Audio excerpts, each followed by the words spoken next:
came to that auction with $47,000, a daughter who believed in him, and absolutely nothing left to lose. He left with a crumbling estate nobody wanted, a mortgage that terrified him, and 11 vehicles locked behind a sealed concrete wall that were about to change everything. For better and for worse, in ways he couldn't have predicted if he'd tried.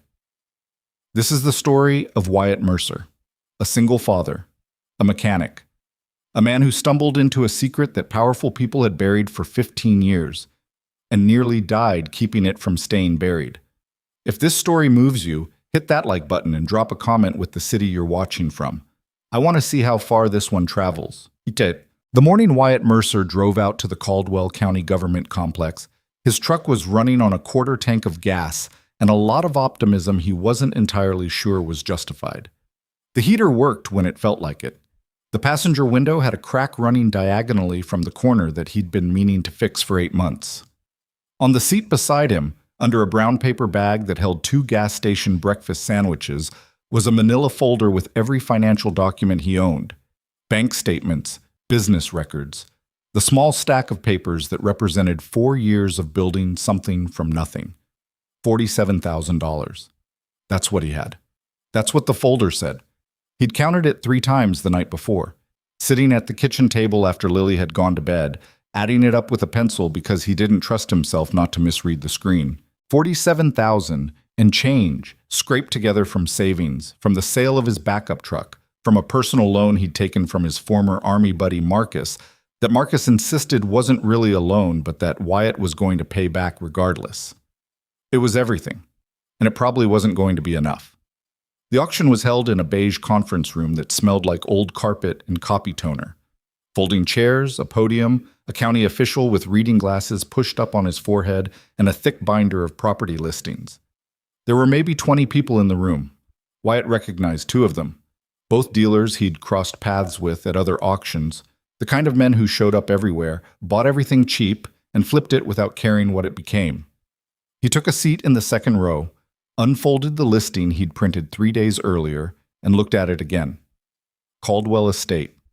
Rural Route 7, Hatcher's Mill. 340 acres, main residence, outbuildings. Assessed value. Listed as non-standard due to structural condition. Minimum opening bid, $38,500. Non-standard. That was one way to put it. He'd driven past the property twice. The first time was impulse. He'd seen the listing and made the 40-minute drive out on a Saturday morning with Lily in the back seat asking questions he couldn't answer. The second time he went alone in the early evening and actually got out of the truck and walked the fence line. The house was bad. Not fixer-upper bad. Not need some work bad. It was the kind of deterioration that happened when a building had been left alone for a decade and a half with no one paying attention. The roof had partially collapsed on the east wing, the front porch had buckled and pulled away from the foundation, and the windows that weren't boarded had been broken by weather, or kids, or both. The whole structure leaned slightly, subtly, in a way that made Wyatt's contractor instincts go cold. But the land was real. 340 acres of it, pasture and tree line, with a creek running through the eastern portion and a gravel access road that connected to the county road. And in the back, behind the house, down a slight slope, a long, low building with a concrete exterior that Wyatt had walked around twice trying to figure out. It was big, bigger than a normal outbuilding. The doors were heavy steel, padlocked with chains that had rusted into something decorative rather than functional. The exterior walls had no windows. Whatever ventilation the place had was through a series of narrow slotted openings near the roofline, screened with heavy mesh. He'd pressed his face against one of the door gaps and seen nothing but darkness, and the faint smell of machine oil and something else he couldn't name, something chemical, sharp, not unpleasant. He didn't know what the building was, but he couldn't stop thinking about it. The auctioneer opened with a short speech about the county's property disposition process, the legal disclaimers, the as-is nature of all sales. Wyatt barely heard it. He was watching the room, trying to gauge the competition. The 2 dealers he recognized were there for other listings. He'd watched them mark up their programs at the start, and neither had circled anything near Rural Route 7. Most of the other attendees looked like they were there for a commercial parcel in the downtown corridor that the county was offloading at a loss. When the Caldwell estate came up, the auctioneer read the listing in a flat voice that made the property sound like a burden being transferred rather than a sale. Caldwell Estate, Rural Route 7, Hatcher's Mill, 340 acres, main residence, existing outbuildings. Minimum opening bid $38,500. Who wants to start us off? Silence. Not the quiet of a room considering. The quiet of a room that had already decided. Wyatt raised his hand. 38.5. The auctioneer looked at him, then looked around the room. 38,500. Do I have 39? Nothing. 38.5 going once. He paused. He had the practiced patience of a man who'd done this long enough to know the difference between thinking and done.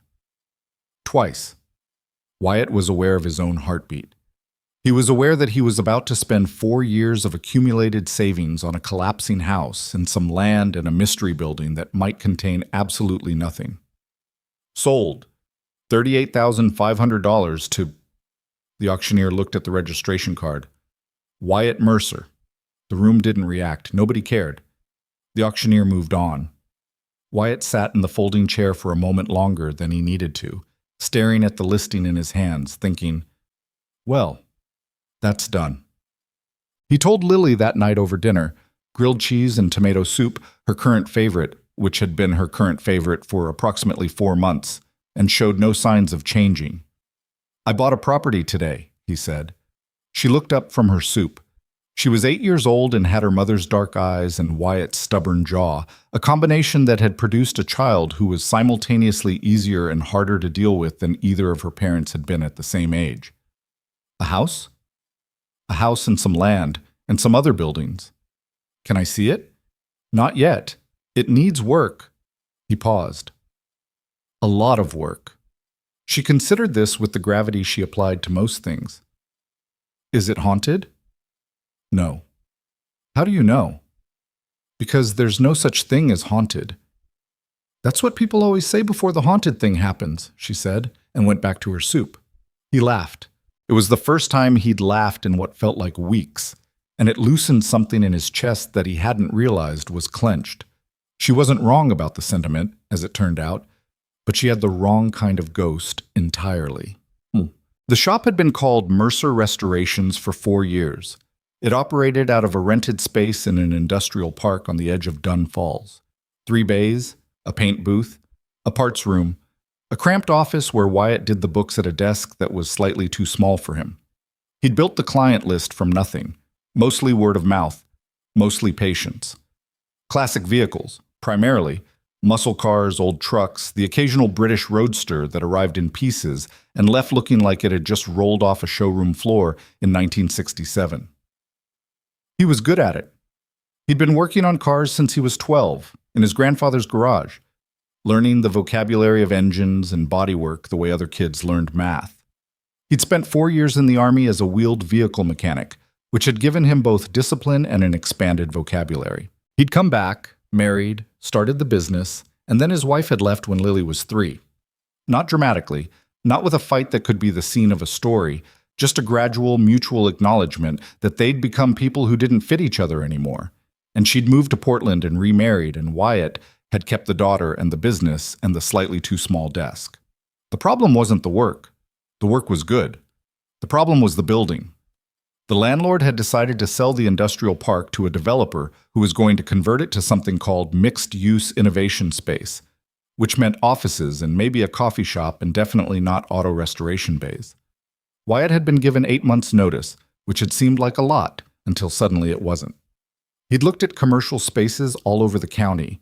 Nothing was in his price range that was also big enough, or in a location that made sense, or that had the electrical capacity for his equipment. He'd run the numbers so many times he could recite them from memory.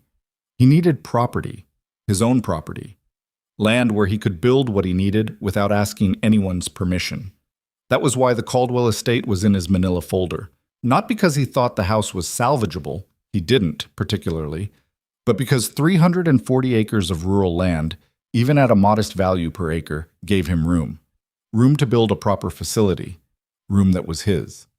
What he hadn't planned on was the outbuilding. He drove out to the property the Saturday after closing, with Lily in the passenger seat and a toolbox in the truck bed and a pair of bolt cutters he'd borrowed from the shop. The drive took 40 minutes. The last 6 miles were on a 2-lane state road that became a county route that became gravel. The house looked worse in November light than it had in October. The leaves were gone from the trees and the structure sat exposed, the partial roof collapse more visible than before, a raw wound in the ridgeline. Wyatt walked around it slowly, not going inside. The foundation issues alone made that unwise, taking notes on his phone. He'd deal with the house eventually. Probably demolition and a rebuild if the county permitted it. That was a later problem. Lily had been told to stay on the porch, or rather, on the flat ground in front of where the porch used to be, and was engaged in the task of finding interesting rocks, which kept her occupied and stationary. She had a gift for finding interesting rocks. He didn't know where this came from. Her mother had never cared about rocks. He certainly didn't. "Dad?" she called. "There's a building back here." "I know, Bug. I'll be there in a minute." He finished his circuit of the house, made his last note. Load-bearing walls on east compromised, entire wing unsafe, don't enter. And walked down the gentle slope behind the structure to where Lily was standing in front of the outbuilding, her hands in her jacket pockets, looking at the steel doors with the expression she reserved for things she found genuinely puzzling. Up close, the building was even larger than he remembered. It stretched maybe 120 feet along the rear property line, set back from the house by a good 50 yards. The concrete walls were thick. He could tell from the depth of the door frames. The steel doors were industrial quality, the kind you'd find on a serious commercial facility, not a farm outbuilding. There were 2 sets of them, double wide, the kind designed for vehicle access. The chains were the old kind, heavy, galvanized, looped through handles with padlocks that had rusted shut years ago. The padlocks weren't locked with intention anymore. They were locked because time had welded them into themselves. "What's in there?" Lily asked. "I don't know yet." "That's exciting." "It's something," he agreed. He positioned the bolt cutters on the first chain link and put his weight into it. It took 2 tries. The metal was corroded but still substantial. The chain fell with a clatter that sounded very loud in the quiet countryside. He moved to the second chain and cut that one too, then grabbed the door handles and pulled. The doors didn't want to move. The hinges had seized, the bottom rails had collected 15 years of debris, and the whole assembly had settled into its frame at a slight angle. Wyatt braced his feet and pulled harder, felt the resistance give incrementally, and put everything he had into it until the left door swung open with a groan like something waking up. Cold air moved out of the darkness, and with it that smell. Machine oil, the faint chemical sharpness, and something else. Rubber. Old rubber. Something with an electrical quality to it, like ozone, but not quite. He found a flashlight in his toolbox and shone it through the opening. His brain needed a moment to process what he was seeing. The building was a garage, a serious garage, polished concrete floor, built-in shelving along the walls, overhead tracks that suggested it had once been equipped with lifts. The ceiling was high, at least 16 feet. Electrical conduit ran along the walls in neat parallel lines, disconnected at their termination points, capped with fitted covers. And the vehicles. There were 11 of them, arranged in 2 rows covered in custom-fitted canvas covers that had grayed with time but were still intact, each vehicle sitting on a set of wide, low-tire cradles designed to support an unconventional wheel configuration. He walked in slowly, the flashlight sweeping side to side. Even under covers, the shapes were wrong. Not wrong as in broken, wrong as in unfamiliar. The proportions were different from anything he'd worked on, lower to the ground than they should have been, wider in some places, narrower in others. The wheels he could see on the nearest vehicle, since the cover had slipped on one corner, were unlike anything he recognized. Large diameter, minimal sidewall, with a rim design that looked more aerospace than automotive. He reached out and pulled the cover back on the nearest vehicle. It was a 2-door coupe, or something like a coupe. The body language suggested a sports car, but the details were all off. The door seams were too precise. The glass was tinted a shade he'd never seen in production glass. The body had no visible fuel filler, no exhaust outlets, no conventional cooling intakes. The front end was almost completely smooth, a seamless composite surface interrupted only by a narrow sensor array that ran the width of the car at headlight height. He walked around it slowly. The paint, or whatever the surface treatment was, had a quality that he couldn't quite explain. In the flashlight beam, it seemed to absorb light rather than reflect it. The surface texture was slightly different from conventional paint. Under his fingertip, it felt almost ceramic. "Dad," Lily said from the doorway. "What is that?" He turned around. She'd come inside, which he would have told her not to do if he'd been paying attention, but she was standing just inside the threshold, her arms crossed against the cold, staring at the rows of covered shapes. "I don't know," he said honestly. "Are they cars?" "Yeah, some kind of cars. They look weird." "They're weird. Cool weird or bad weird?" He looked at the vehicle in front of him, the uncovered one, with its alien proportions and its light-absorbing surface and its complete absence of any system he could identify. He thought about the sealed concrete building, the heavy doors, the 15 years of isolation. "I don't know yet," he said. He counted them twice to be sure, 11 vehicles arranged in the 2 rows. He didn't uncover all of them that day. The afternoon light was getting short, and Lily was cold, and he wasn't prepared for what he might find. But he walked the perimeter of each one, noting what he could see of the profiles, the wheel configurations, the covered shapes that told him something without telling him everything. They were all different. That was the first thing. Different sizes, different configurations, 2 that were clearly performance vehicles, low and wide, 2 that had the profile of something larger, possibly SUVs or crossovers. One that might have been a truck of some kind, though with the wrong proportions for anything in production. The others were harder to categorize. They sat on their tire cradles with the patience of things that had been waiting a long time. The building itself told him things too. The overhead track system was designed for a specific kind of lift, not a conventional scissor or post lift, but something that would have operated from above, distributing load differently. The shelving held empty parts bins, the kind used to organize components in a production facility. There were workbenches along the rear wall that were bolted to the concrete and showed the mark patterns of serious, sustained work, the kind of marks left by years of assembly and disassembly and adjustment. This wasn't storage. Or it hadn't started as storage. It had been a working facility that someone had sealed up and walked away from. He took photographs of everything.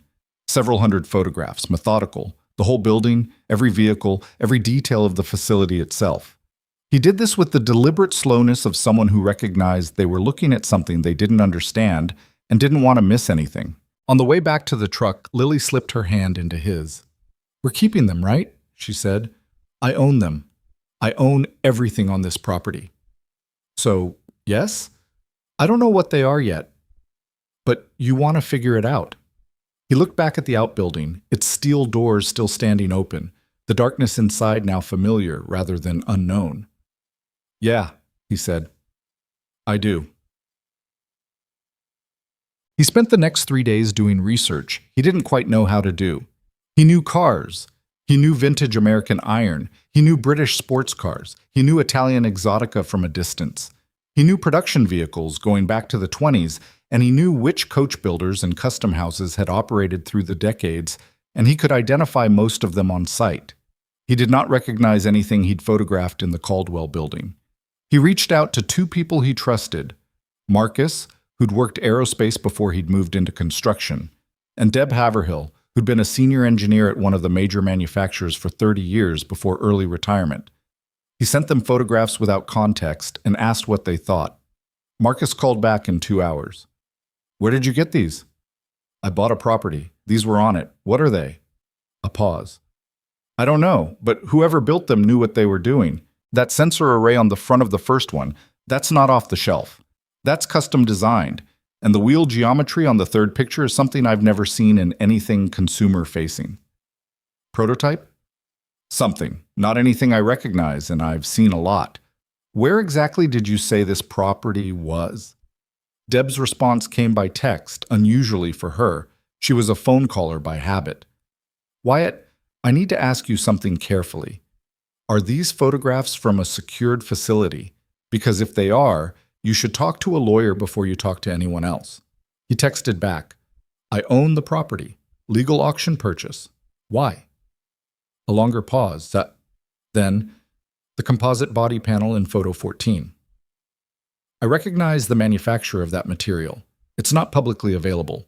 It was developed under a defense-adjacent research contract about 15 years ago, and then the project went quiet. I assumed the program ended. Call me. He called her. 15 years ago, he said, when she'd explained it in more detail. You're sure? The material profile is distinctive. I spent 2 years consulting on a related project. I'd know it anywhere. Wyatt, whoever built what you're looking at was working with technology that was classified research-adjacent 15 years ago. Either this is from a legitimate program that nobody ever heard about, or someone was working outside of official channels. Either way, you've got something significant. I've got 11 vehicles that nobody wanted at auction, he said. Nobody knew what was there. A pause. Does anyone know yet? He thought about that. He thought about the property listing, which had described outbuildings in the same flat language it used for everything else. He thought about the county official who'd read the Caldwell estate entry without looking up from his binder. No, he said, not yet. Keep it that way until you understand what you have, she said. Seriously, Wyatt, this is not something to talk about casually. He went back to the property 4 more times over the following week. Each visit he uncovered another vehicle, photographed it systematically, documented what he could see and what he couldn't explain. Each vehicle had its own configuration, its own specific design language, but they shared certain qualities: the body panel materials, the sensor integration, the unconventional wheel geometry, the complete absence of conventional powertrains. He found no engines in any of them. Or rather, he found no engines he recognized. Where the engine compartment would conventionally be, there were sealed modules, compact, heavy, connected to the electrical system by conduit runs that were more elaborate than anything he'd seen in a production vehicle. He didn't open them. He photographed them. On the 4th visit, he noticed the door at the back of the building. It was at the far end of the rear wall, partially concealed behind a metal shelving unit that had been positioned against it. Not locked, or not with a separate lock. The handle was the same style as the exterior doors, but smaller, and when he tried it, it turned. The door opened onto a staircase going down. He stood at the top for a moment, shining his flashlight into the descending space. Concrete walls, concrete stairs, no visible bottom from this angle. He went down. The staircase turned once and leveled into a corridor about 10 feet below ground level. The corridor was short, maybe 30 feet, and terminated in another door. This one was heavy enough to have a different feel entirely when he touched the handle.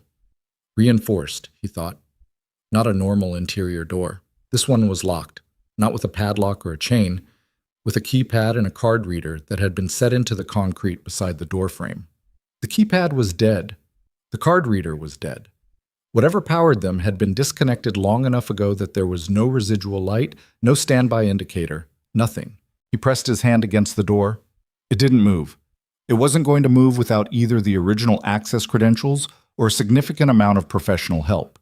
He stood in the corridor for a moment, flashlight pointed at the locked door, thinking. 11 vehicles designed with technology that had been classified research-adjacent 15 years ago. A sealed underground corridor. A door requiring electronic access that someone had carefully disconnected before they disappeared. Whatever was on the other side of that door was the reason this property had been abandoned. His phone buzzed in his pocket.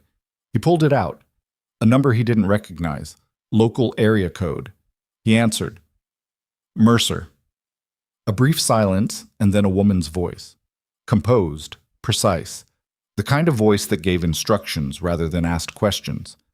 Mr. Mercer, my name is Serena Park. I represent Sterling Technologies. I understand you recently purchased the Caldwell estate property in Hatcher's Mill. Is that correct? He looked at the locked door, the dead keypad, the darkness. That's correct, he said. My client is interested in discussing the property with you, specifically certain assets that may be present on the property. Another brief pause.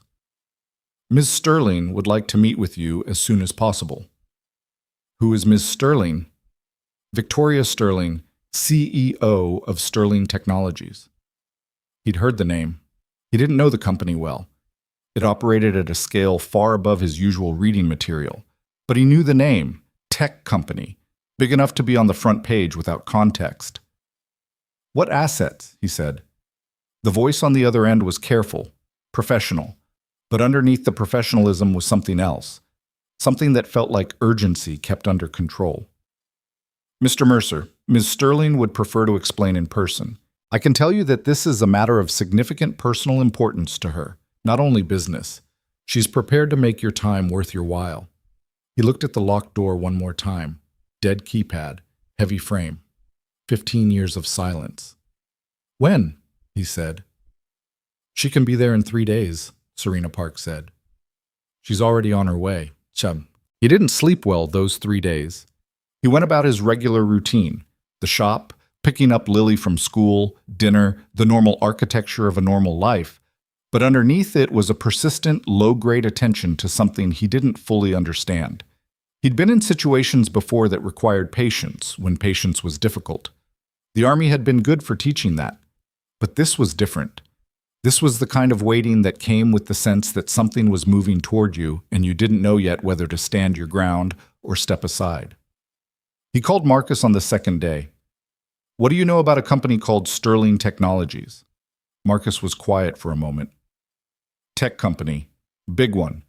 They do materials research, some manufacturing, some things that are harder to describe. They've been in the news a couple of times, a patent dispute, I think, and some board-level drama a few years back." "Why?" "They called me. The CEO wants to meet about the Caldwell property." "Victoria Sterling called you?" "Her lawyer called. But yeah." A longer pause. "Wyatt, if Sterling Technologies is interested in that property, then what's in that building is bigger than we thought." "I know." "You should have a lawyer present." "I know." "I'm serious. You own that property legally and completely, but if those vehicles fall under any kind of IP claim or SWO, I know, Marcus, I'm working on it." "Who's your lawyer?" "I'm working on that too." He found one. A property and contract attorney in the county seat, a woman named Carol Huang who'd been practicing for 20 years and who listened to the summary of the situation with the careful neutrality of someone taking notes. "You purchased at legitimate government auction," she said. "Your title is clean. Whatever is on that property is legally yours, unless there's a specific prior claim that predates the county's acquisition, and even then the sales structure would complicate any recovery. If Sterling Technologies wants to make a claim, they're welcome to try, but they're going to be working against a clean title and a legitimate auction process." "What if the vehicles are prototypes? Intellectual property?" "Physical assets and intellectual property are different legal categories. They can claim IP on the designs. They can't necessarily claim the physical objects. But it's complex. What exactly does this company know about what you have?" "I don't know. They haven't said." "Then don't tell them anything in the first meeting. Let them tell you what they think they know. That's valuable information." He wrote that down. Let them tell you what they think they know. Eat out. The convoy arrived on Thursday morning. He was at the property when they came. He'd been there since 7, making notes, trying to understand the scope of what a renovation might look like for the land, if not the house. He heard them before he saw them. The sound of multiple vehicles on the gravel access road, moving fast and without hesitation, the way people moved when they knew where they were going and had decided they were going to get there. 3 black SUVs, large ones, full size, moving in close formation. They came around the last bend and stopped in front of the house with a coordinated precision that suggested practice. 4 people got out of the first vehicle. 2 men in the kind of clothes that signaled private security without announcing it. A woman in a business suit who had the manner of an executive assistant, and a 4th person who hung back by the vehicle. 2 people got out of the second vehicle.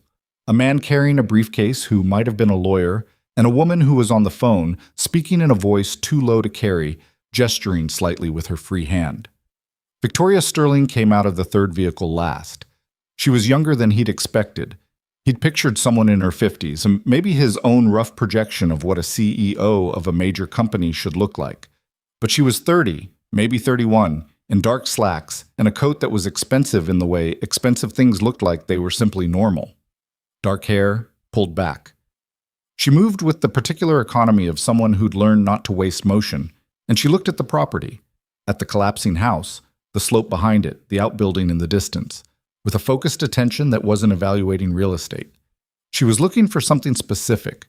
She saw him standing by his truck and walked over without being introduced. The assistant moved to follow, and she made a slight gesture that stopped the woman in her tracks. She crossed the ground between them alone. "Wyatt Mercer," she said. Not a question. Her voice was direct and lower than he'd expected. Not artificially so, just naturally. She extended her hand. He shook it. "Miss Sterling." "Victoria." She didn't add anything to that. She turned and looked at the property again, that same focused attention. "I know what's in the building behind the house." He waited. "I grew up knowing this property existed," she said. "I just didn't know exactly where it was." She looked at him directly now. "My father built what's in that building. He died 15 years ago. Everything he left behind became legally complicated for reasons I won't explain right now. But this," she gestured toward the outbuilding, "this belongs to him, to his legacy, and I would like to purchase it from you." She named a number. It was very large. It was the kind of number that solved problems, the kind of number that represented not just security, but an entirely different category of life. He looked at the number she'd written on the card she'd taken from her jacket pocket, and he thought about the door at the bottom of the staircase, and the dead keypad, and what Deb Haverhill had said about materials that came from research programs that had gone quiet. He looked up. She was watching him with the patience of someone who had learned that patience was a tool.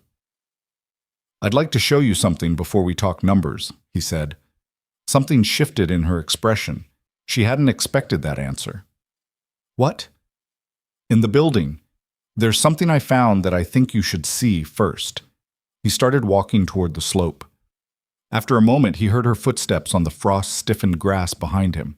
She kept pace without hurrying. Whatever she'd expected from this meeting, it hadn't been this. "What did you find?" she asked. He glanced over his shoulder. "I don't know yet," he said. "That's the problem." The building was the same as he'd left it. The steel doors stood propped open the way he'd left them, and the cold November light fell across the first several feet of concrete floor and the shapes of the covered vehicles beyond. She stopped at the threshold. For a moment she didn't move. She just stood there, one hand resting lightly on the doorframe, looking into the space. Her face did something complicated that she almost managed to keep neutral. "All of them," she said quietly. It wasn't a question. 11, he said. "I've uncovered most of them. There's a door at the back, a staircase, something below." She turned to look at him. "Have you opened it?" "It's locked. Keypad and card reader, both dead." She nodded slowly, like this confirmed something she'd already suspected. She walked forward into the building, and he followed. She went to the nearest uncovered vehicle, the first one he'd uncovered, the coupe with the light-absorbing surface, and stood beside it for a long moment. Then she reached out and laid her palm flat against the rear quarter panel. The gesture was private in a way he felt he was intruding on, like watching someone touch a gravestone. "My father called these the Meridian series," she said, her voice matter-of-fact now, the emotion she'd allowed herself already closed off.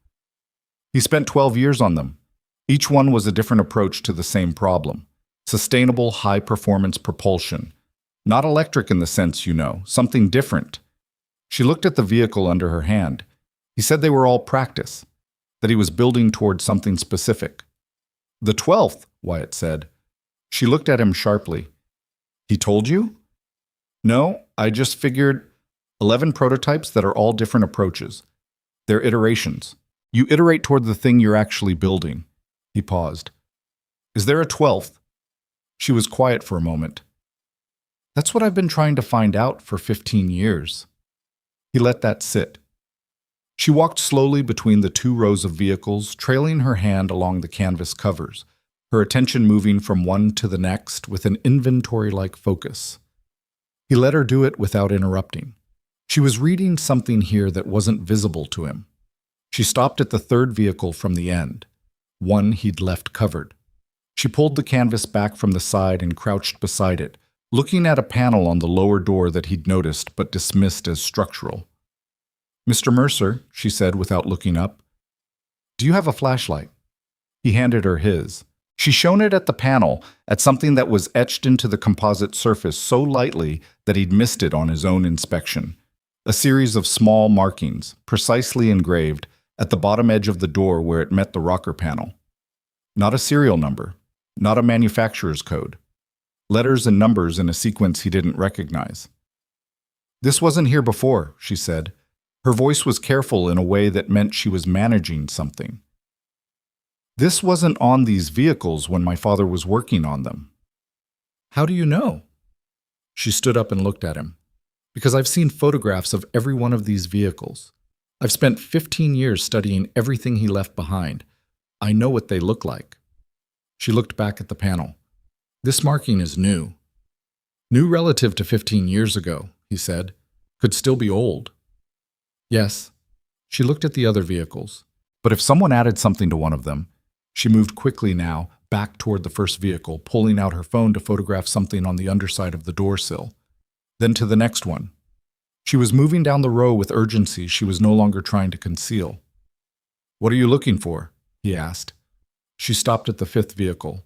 Her flashlight lingered on something inside the door frame. There was a panel gap she'd found, a section that sat slightly differently than the surrounding composite. There's something here, she said, in the door. A hidden compartment? I don't know. Maybe. She looked at him. Can you open it without damaging anything? He looked at the door assembly. He'd been reading vehicle structures for 20 years. He understood the language of how things were put together, where the stress points were, what could be accessed and what couldn't. He pulled a thin pry tool from the back pocket of his jacket. He always carried one, the habit of someone who worked with his hands, and crouched beside the door. He found the edge of the panel, worked the tool into the gap with careful, incremental pressure, and felt it give. The panel came away cleanly. Behind it, recessed into the door structure, was a small sealed module, roughly the size of a hardback book, with a smooth face and a single port. And beside the port, a small lens, a camera lens. He looked at it for a moment. Then he looked at Victoria Sterling.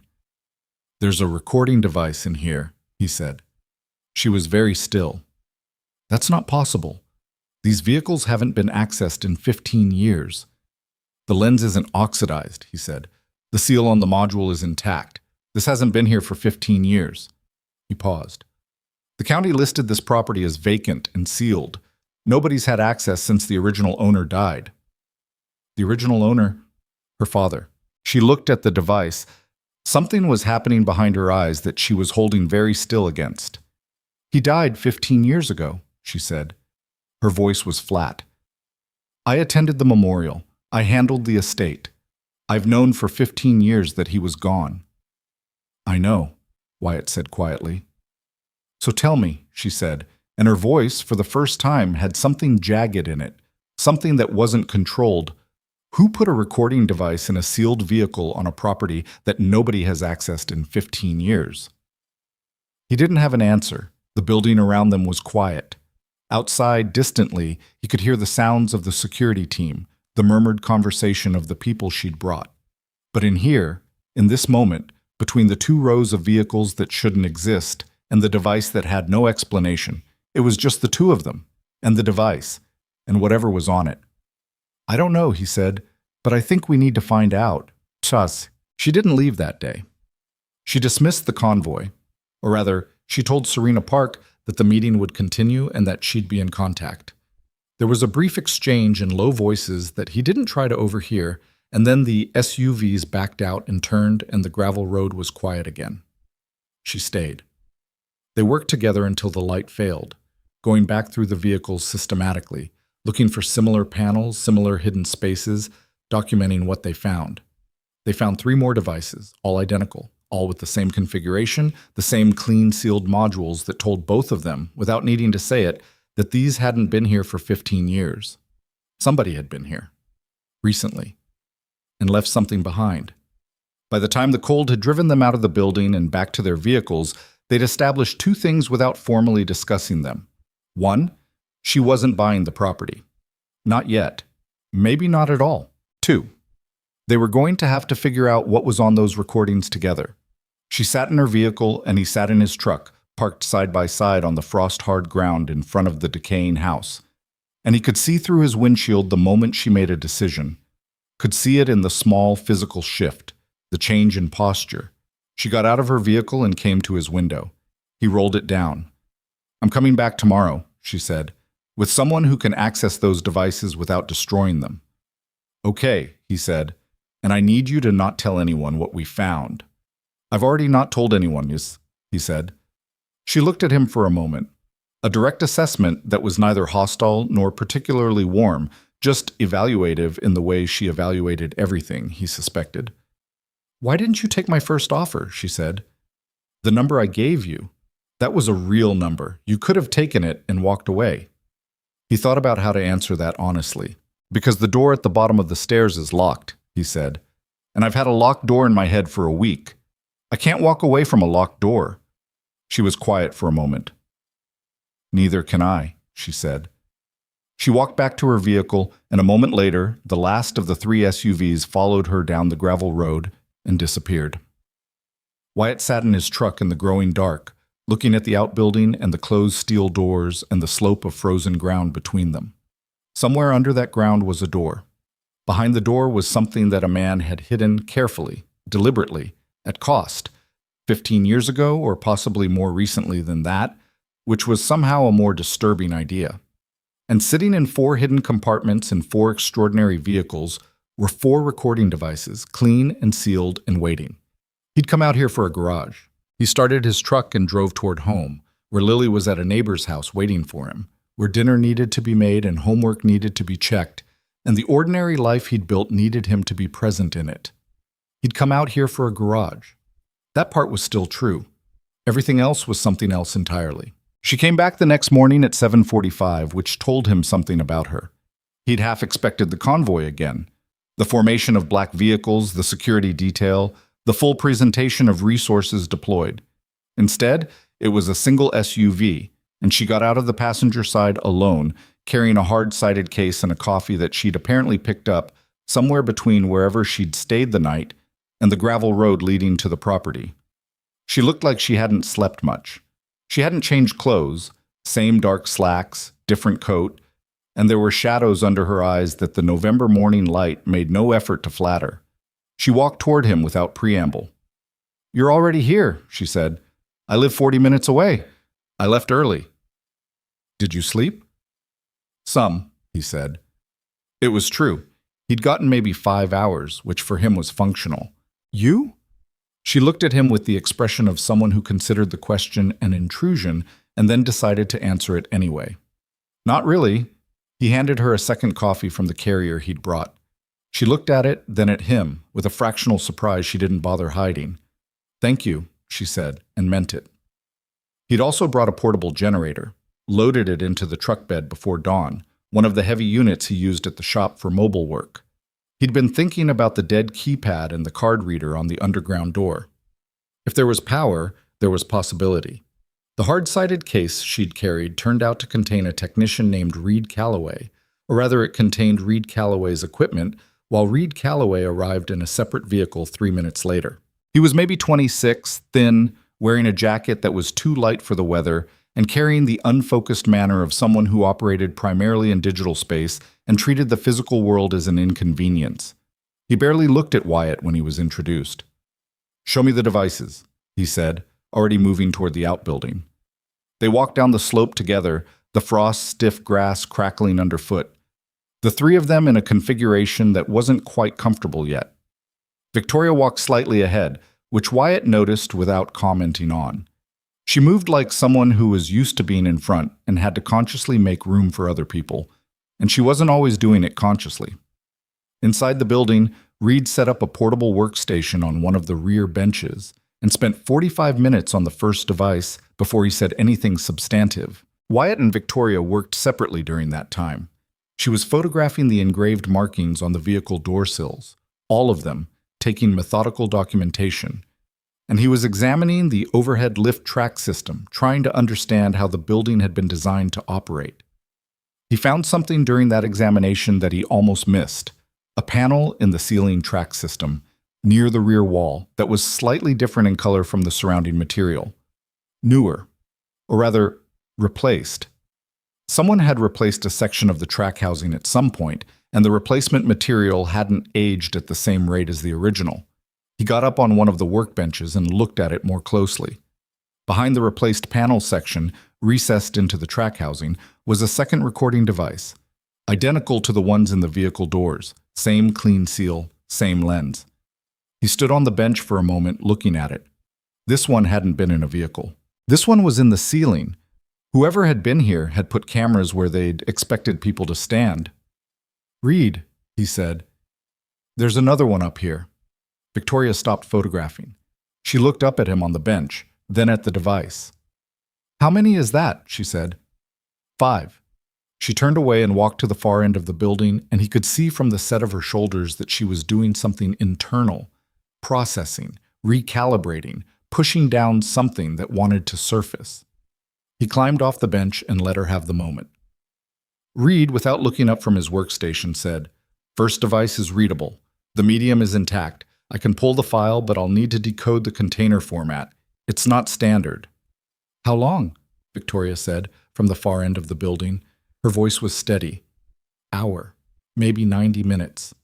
It's not encrypted, or not conventionally. It's just a proprietary format, like someone designed their own." He paused. "Old design. This architecture is 15, 20 years old." The room was quiet except for the sound of his equipment and the wind moving around the building's exterior. "Take your time," Victoria said. "Do it right."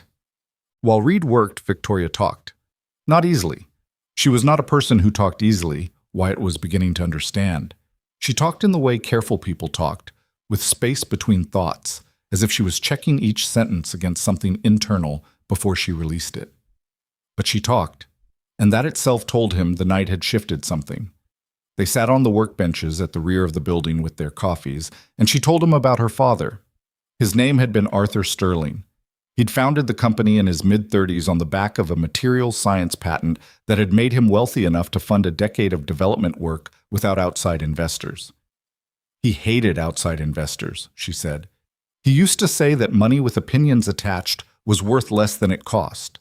She said it with the tone of someone who'd heard it enough times to have absorbed it, and was not entirely sure she agreed. Arthur Sterling had been, she paused here, looking for the right word, particular, intense, the kind of person who had one thing they cared about and brought every available resource to bear on it. The thing he cared about was propulsion. Specifically, what came after the combustion engine and after the battery systems that were being developed in parallel. He thought both were wrong. He thought the problem had a different solution that nobody was looking at because everyone was too committed to the existing frameworks. He was right, Victoria said. About the problem, at least. Whether he was right about the solution, I've never been able to fully evaluate his work because I've never had access to all of it. The underground door, Wyatt said. The underground door, she confirmed. He talked about a final project, the thing everything else was building toward. He called it the Keystone.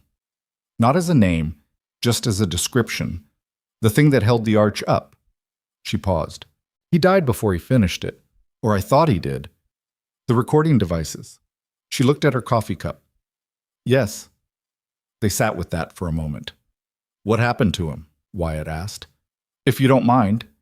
An accident. Her voice went flat in the way people's voices went flat when the word accident had been said so many times it had worn smooth, lost its edges. He was working late at a facility he maintained separately from the main company campus. There was a fire. They identified him from what remained. She paused. I was 15. He didn't say he was sorry because it would have been automatic, and she would have heard the automaticness of it. Instead, he said, Did you run the company yourself after? There was a board in place. I took a formal role at 22, pushed through the transition to full CEO at 25. It was contested. The last word was dry and contained a lot she wasn't saying. People didn't think you were ready. People had their own interests that a 25-year-old CEO complicated. She looked at him. It's still complicated. That's not a past tense situation. He filed that away without commenting on it. Your father's personal assistant, she said, abruptly changing the register. Marcus, you mentioned him yesterday. Does he know about this? He knows I found unusual vehicles. He doesn't know about the devices or the underground space. He paused. I have a lawyer who knows the general situation. She nodded. Good. You should keep it that way. Narrow the circle. The people I've told are Reed and Serena, my chief of staff. That's it. Why Serena and not your security team? Victoria looked at him with an expression that wasn't quite a warning but was adjacent to one. Because my security team reports to my board of directors, not to me personally. And my board of directors includes 2 people who have been working against my father's interests, and mine, for the better part of a decade. She let that sit. I've been aware of it for 3 years. I've been unable to prove it. Wyatt set down his coffee. The people who contested your takeover at 25, he said. Some of them, yes. Not all of them are bad actors. Some of them were just conservative and skeptical of me, and that's fair. But 2 of them specifically, she stopped. I'm telling you too much. Probably, he agreed. She looked at him, something shifting in the way she was reading him. You're not asking questions. You'll tell me what you want to tell me. Asking won't change that. A short silence. Most people push. I found pushing usually just makes people shut down. She considered that. Then, without quite deciding to continue, she continued. There's a man named Gordon Hale. He's been on the board for 18 years. He joined 2 years before my father died. And a woman named Patricia Voss who came on 4 years later, ostensibly as an outside investor representative. Her voice was measured and precise. I believe both of them knew what my father was working on here. I believe they may have had something to do with what happened to him. And I believe that whatever is in that locked room below us has the evidence to prove it. Wyatt was quiet for a moment. That's a significant belief, he said. I've had 15 years to arrive at it. Have you ever come close to proving it before? She looked at him directly. Before finding this property? No. I had suspicion and pattern and a few documents that were suggestive but not conclusive. Nothing that could go in front of a board or a court and hold. She looked at the vehicles. My father built things deliberately. He designed his systems so that they required specific conditions to unlock. He believed in checks and balances built into the architecture of things. If he left evidence here, it wouldn't be something you could access by accident or by force. It would require the right people in the right circumstances. The legal owner of the estate, Wyatt said slowly, and his rightful heir. She looked at him. Where did you get that? I'm guessing, based on what you just said. He designed systems requiring specific conditions. The property transfers to county auction. Whoever buys it is the legal owner, and you're the heir. She was very still. I'm guessing, he said again. You're not wrong, she said quietly. Reed's voice cut through the building from the other end. Okay, I've got it open. They gathered around the workstation. Reed had a small portable screen set up, angled so they could see it. The file structure is straightforward once you're past the container format, he said, in the tone of someone who'd found the puzzle easier than expected and was faintly disappointed. Single video file. Long. 4 hours and change. Time-stamped. He paused. Stamped 3 months ago. Victoria went completely still. Wyatt watched her profile. She was staring at the timestamp, the date and time code in the corner of the stopped frame, and her jaw had tightened in a way that a stranger wouldn't notice, but that was clearly costing her something to hold. 3 months ago. While the property had been sitting on the county's delinquent asset list, while she'd been running a company her father had built, while she'd believed for 15 years that her father was dead. Play it, she said. Reed hit play. The image was clear, better resolution than the age of the device's architecture should have allowed, which told Wyatt something about the recording medium itself. A room. Not this room. A different room, lit with the warm but functional lighting of a workspace. There were shelves in the background, technical equipment he couldn't identify, a whiteboard covered in notation, and a man. He was sitting in a chair turned slightly toward the camera, as if he'd positioned himself not quite front-facing, the way people sometimes sat when they were making a recording, but felt self-conscious about performing for a lens. He was in his early 60s maybe, lean with the kind of permanent tiredness in his face that came from years of sustained intellectual effort. He had dark hair going gray at the temples, and he wore a work shirt with the sleeves rolled up, and his hands were in his lap, and he was looking at the camera with an expression that was both very certain and very sad. Victoria made a sound that was not quite a word. The man on the screen said, "Victoria, if you're watching this, then you found the property, which means you did the thing I told you to do. You followed the thread." He paused. "And if someone else is watching this along with you, I need you to trust me when I tell you that's intentional. I built it that way." His voice was measured, a little rough, the voice of someone who'd spent a lifetime in technical work rather than presentation. "I know this is a shock. I know what you were told. I know what was in the box they gave you, and I know what was said at the memorial, and I'm sorry. I'm more sorry than I can explain in a 4-hour recording, and I'll try to explain some of it, but first I need you to know that I'm alive. I was alive when I recorded this 3 months ago. Whether I'm still alive when you watch it, I genuinely don't know. That's an honest answer."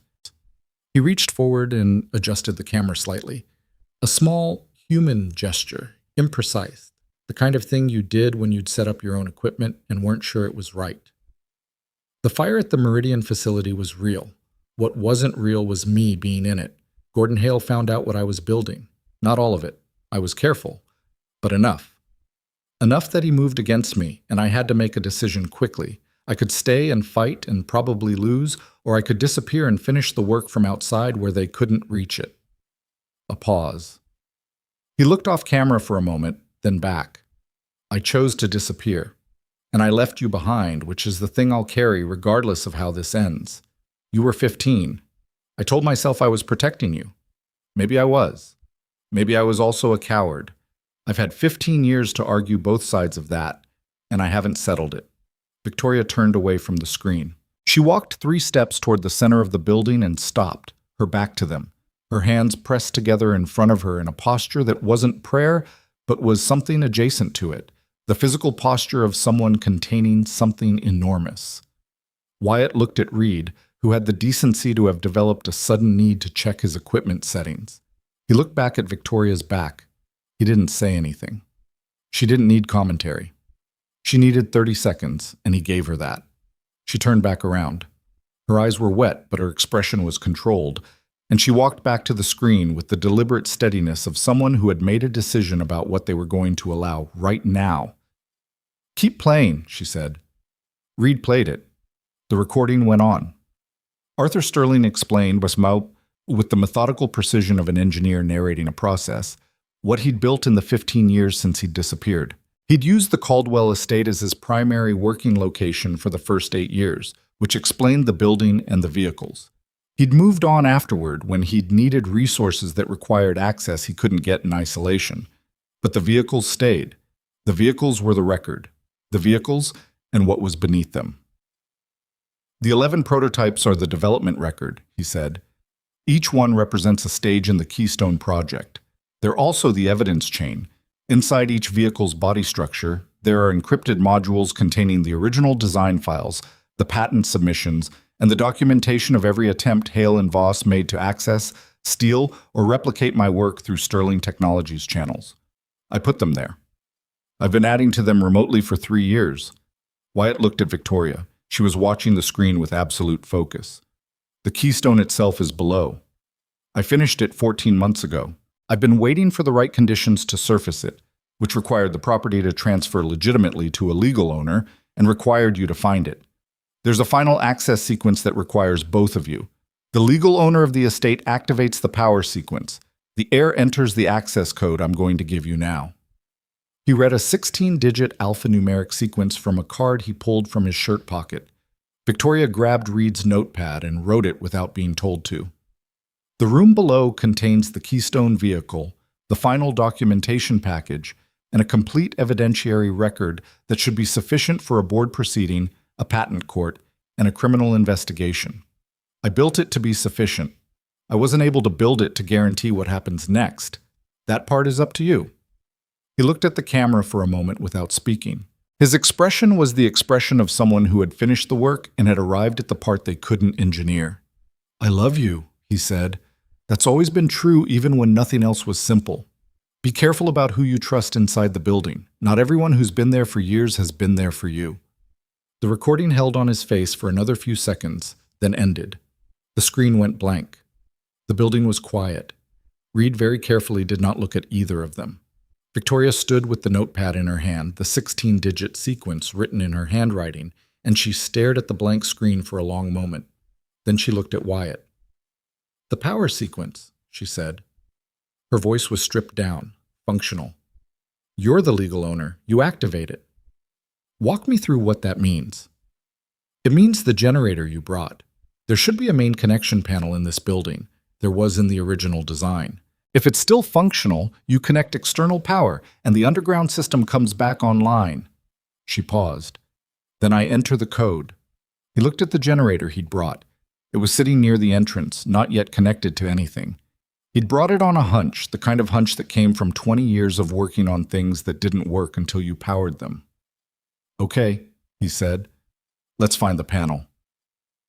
The connection panel was behind the rear workbench, concealed under a removable section of the concrete facing that Wyatt found by running his hands along the wall. The seam was barely visible, but it was there, and it had a small indented grip built into it. He pulled the panel away and found what he'd been hoping for: a main disconnect assembly with standardized connection points designed for external power input. Designed for it. As if Arthur Sterling had anticipated that someone would come here with a generator rather than the original power source. He ran the cables from the generator, made the connections carefully, and started the unit. It ran rough for 30 seconds, and then settled. The building came partially alive.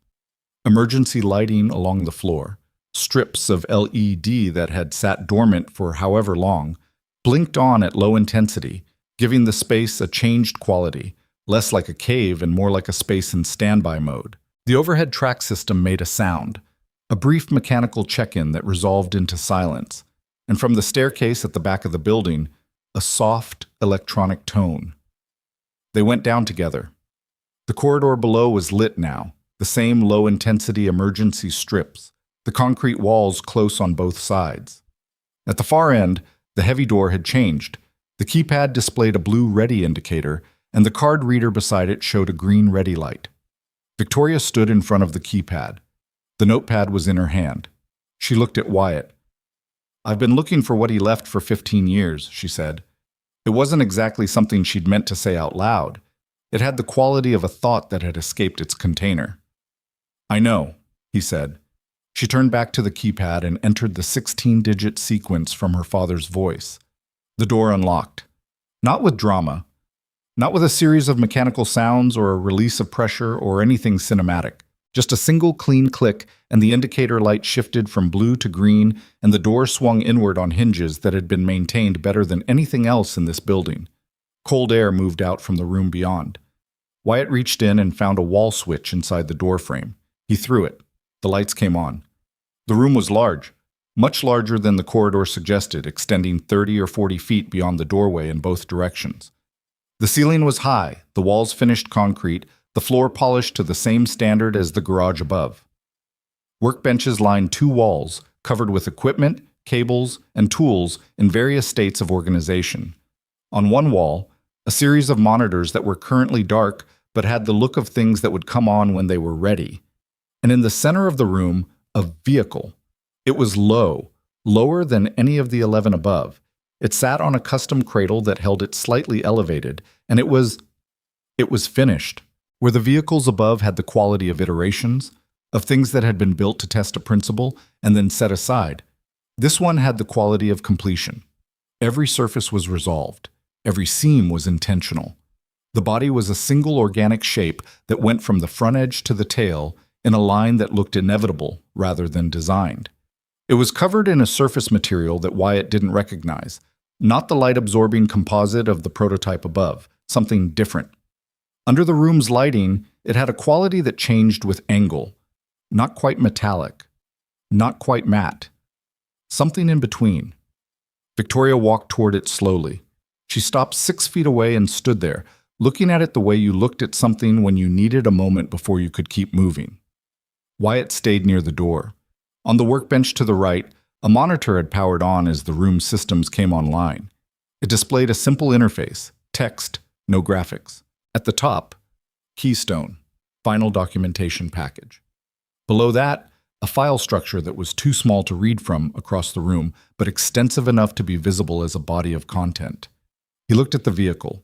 He looked at the monitor. He looked at Victoria, who was still standing in front of the Keystone with her hand at her side and her father's notebook page folded in her jacket pocket. He thought about Arthur Sterling, sitting in a chair in some room, recording a message to a daughter he hadn't spoken to in 15 years, trying to explain something that probably couldn't be explained. He thought about the recording device in the ceiling of the garage above, positioned to capture the moment when someone stood in front of those 11 vehicles for the first time. The man had planned this carefully. He'd planned it for a long time, maybe the full 15 years, maybe the last few. He'd thought about who would walk through that door and what they would need and how to give it to them. He'd also left his daughter alone for 15 years while he did it. Wyatt wasn't going to say that out loud. It wasn't his to say, but he held it in his head with the complexity it deserved, because it was complex, and simple readings of it, either the selfless father protecting his legacy or the absent father choosing work over his child, were both wrong in the same direction. People were rarely that clean. He built something extraordinary, Victoria said. She was still looking at the Keystone. Her voice had the steadiness of someone who had decided on a register and was committing to it. He did, Wyatt said. I'm angry at him. She said it without turning around. That's the honest thing. I'm standing in a room with the most remarkable thing I've ever seen, and I'm angry at the man who built it. That seems fair, Wyatt said. She turned around. There was something different in her face now. Not the composure she'd been maintaining, but a rawer version of it. The composure you maintained after you'd already cried and didn't intend to do it again. He said to trust the legal owner, she said. He built the system to require you. He watched. He set up cameras so he could watch whoever walked through that door. He knew I couldn't get here alone. A pause. He trusted a stranger he'd never met. He trusted the process, Wyatt said. Legal auction. Whoever ended up there legitimately. He couldn't know who I was. No. She looked at him. But I have to decide whether to. He held her gaze. That's fair too. She was quiet for a moment, and in that moment the monitors on the workbench continued to initialize, the file structure continuing to resolve, the documentation package her father had built over 15 years coming online in a sealed underground room in the middle of nowhere. The monitors are going to show us what he found on Hale and Voss, she said. Whatever it is, it's going to require a response.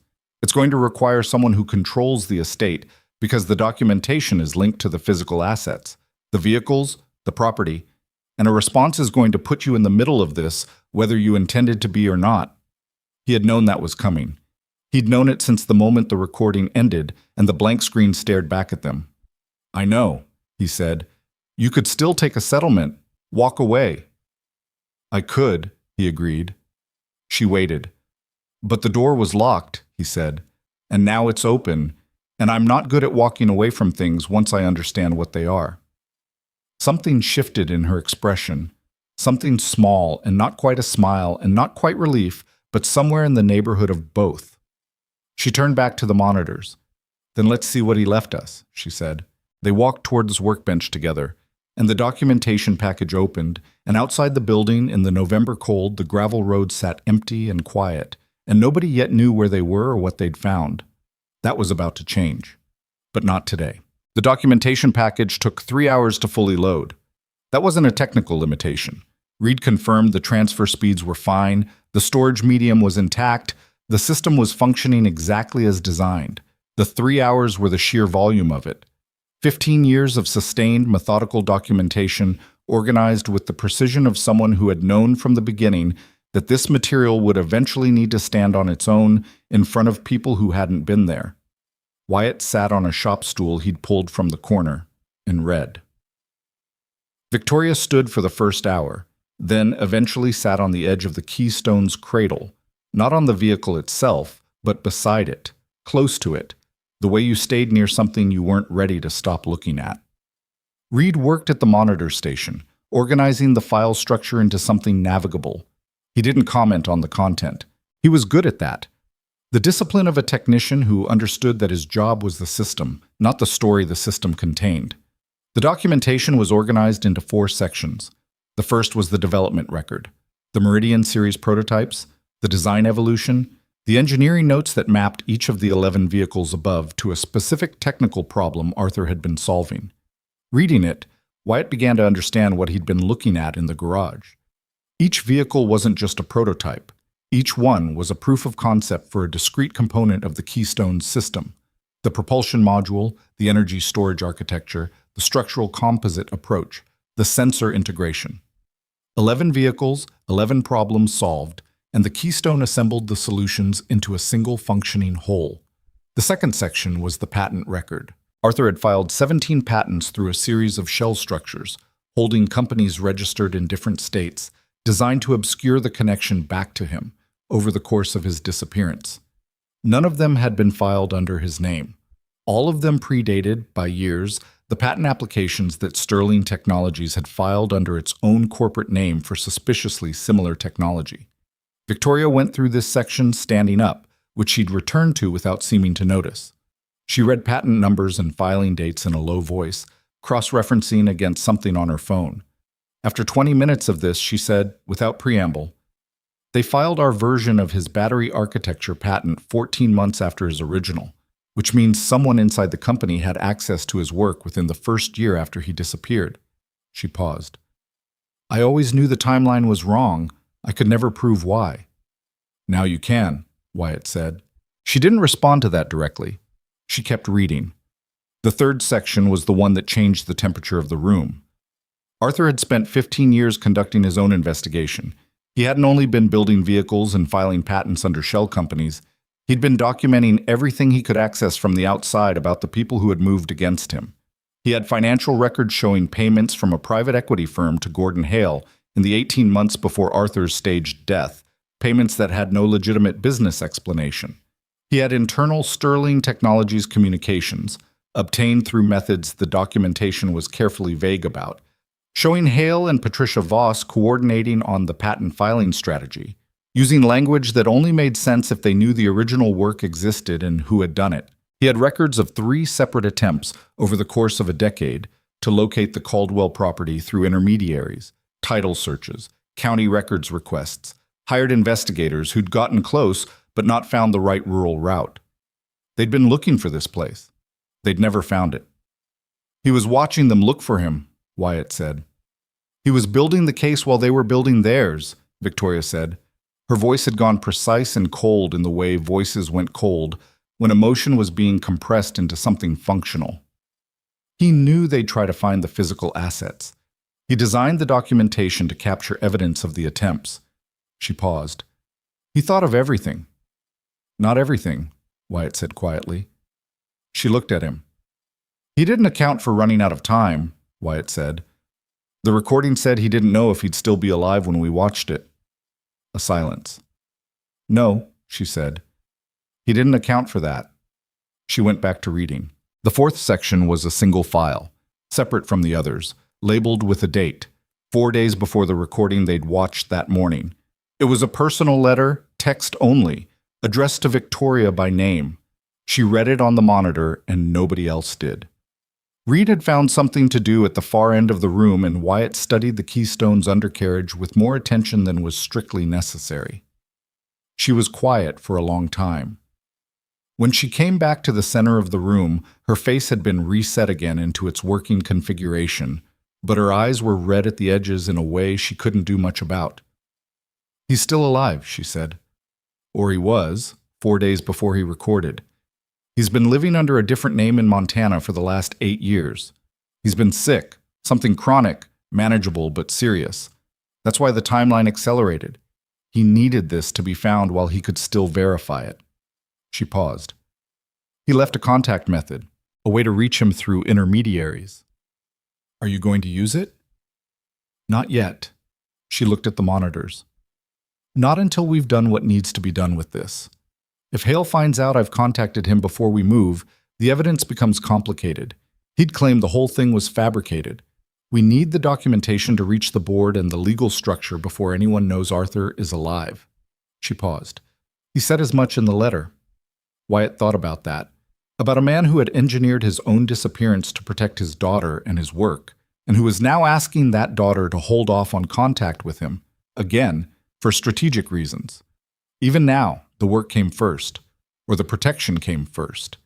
He still wasn't sure which framing was more honest, and he suspected Victoria wasn't sure either. The fourth section, he said.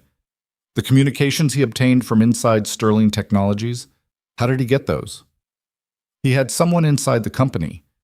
She said it flatly, as if she'd absorbed this and moved past the initial reaction. Someone who'd been there since the beginning, someone who believed in the work and had stayed to watch what happened to it. A pause. He doesn't name them in the documentation. He says that's deliberate. Their identity is protected until the moment it's safe to confirm. So there's someone in your company right now on your side who's been there the whole time, and you don't know who. Apparently. She looked at him with the expression of someone who was still integrating information faster than their emotional response could keep pace with. My father built redundancies into everything, including his people. Reed's voice came from the far end of the room. I've got something. They both looked up. He was standing at the workbench where the vehicle-mounted recording devices had been brought down for access. He'd been running the retrieval process on the remaining 4 units while they read through the documentation package. The ceiling device, he said, the one Mercer found in the overhead track. It's different from the door units. They crossed the room to him. The ceiling device's file had a different structure from the others. Not a single recording, but a series of shorter clips, time-stamped over a span of 6 weeks ending 11 days ago. Recent. More recent than anything else in the building. He was here, Wyatt said. 11 days ago. Or someone working for him, Victoria said. But her voice said she thought it was him. Reed played the first clip. The garage above, the building they were sitting beneath, captured from the ceiling angle, the 11 vehicles visible in the frame. A man moving between them, unhurried, with a slight favoring of his left leg that might have been old injury or illness. He moved with familiarity, touching each vehicle as he passed, the gestures of someone returning to something they'd built and hadn't seen in years. He was older than the photograph Wyatt had seen in Victoria's wallet. She'd shown it briefly, a family photograph from before, not explaining what she was showing him but showing it anyway. The man in the ceiling footage was thinner, moved more carefully, but the way he held his hands was the same. The way he stopped beside the third vehicle and rested his palm against the door for a moment, just a moment, before moving on. The clips ran in sequence. 4 visits spread over 6 weeks. In the third clip, he spent 40 minutes in the building, uncovering 3 vehicles and recovering them carefully, moving the tire cradles a fraction, checking something in the wheel assemblies of each. In the fourth clip, the last one, 11 days ago, he stood in the middle of the 2 rows for a long time without doing anything mechanical, just standing there. Then he looked up at the ceiling camera, directly at it, deliberately, with the awareness of someone who'd installed it himself. He held up one hand. Not quite a wave, more like a signature, an acknowledgement, a final thing before a door closed. Then he walked out, and the clip ended.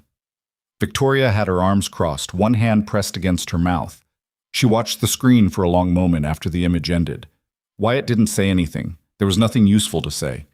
She uncrossed her arms, lowered her hand, and exhaled through her nose. Okay, she said. It was a word that meant several things at once, and she let it mean all of them. Let's look at the keystone. They'd been moving around it for hours without examining it directly, drawn to the documentation, to the recordings, to the information that explained the thing rather than the thing itself. But now Victoria walked to it with intention, and Wyatt followed, and they stood at the nose of it and looked at it properly for the first time. Up close, the surface material was even more unusual. In the room's overhead lighting, it had a quality Wyatt could only describe as deep, not reflective but not purely absorptive either, something that seemed to go into itself at a distance that shouldn't have been possible given the thickness of a body panel. He reached out and touched it with 2 fingers. Don't worry, Victoria said. It's not fragile. What is it? A composite he developed. It's in the patent documentation, the layered structure. The short version is that the outer layer is a ceramic matrix with embedded photonic structures. It manages heat, it manages radar signature, and it has a strength-to-weight ratio better than anything currently in commercial production. She paused. That's the short version. The full version takes 40 pages. He moved along the side.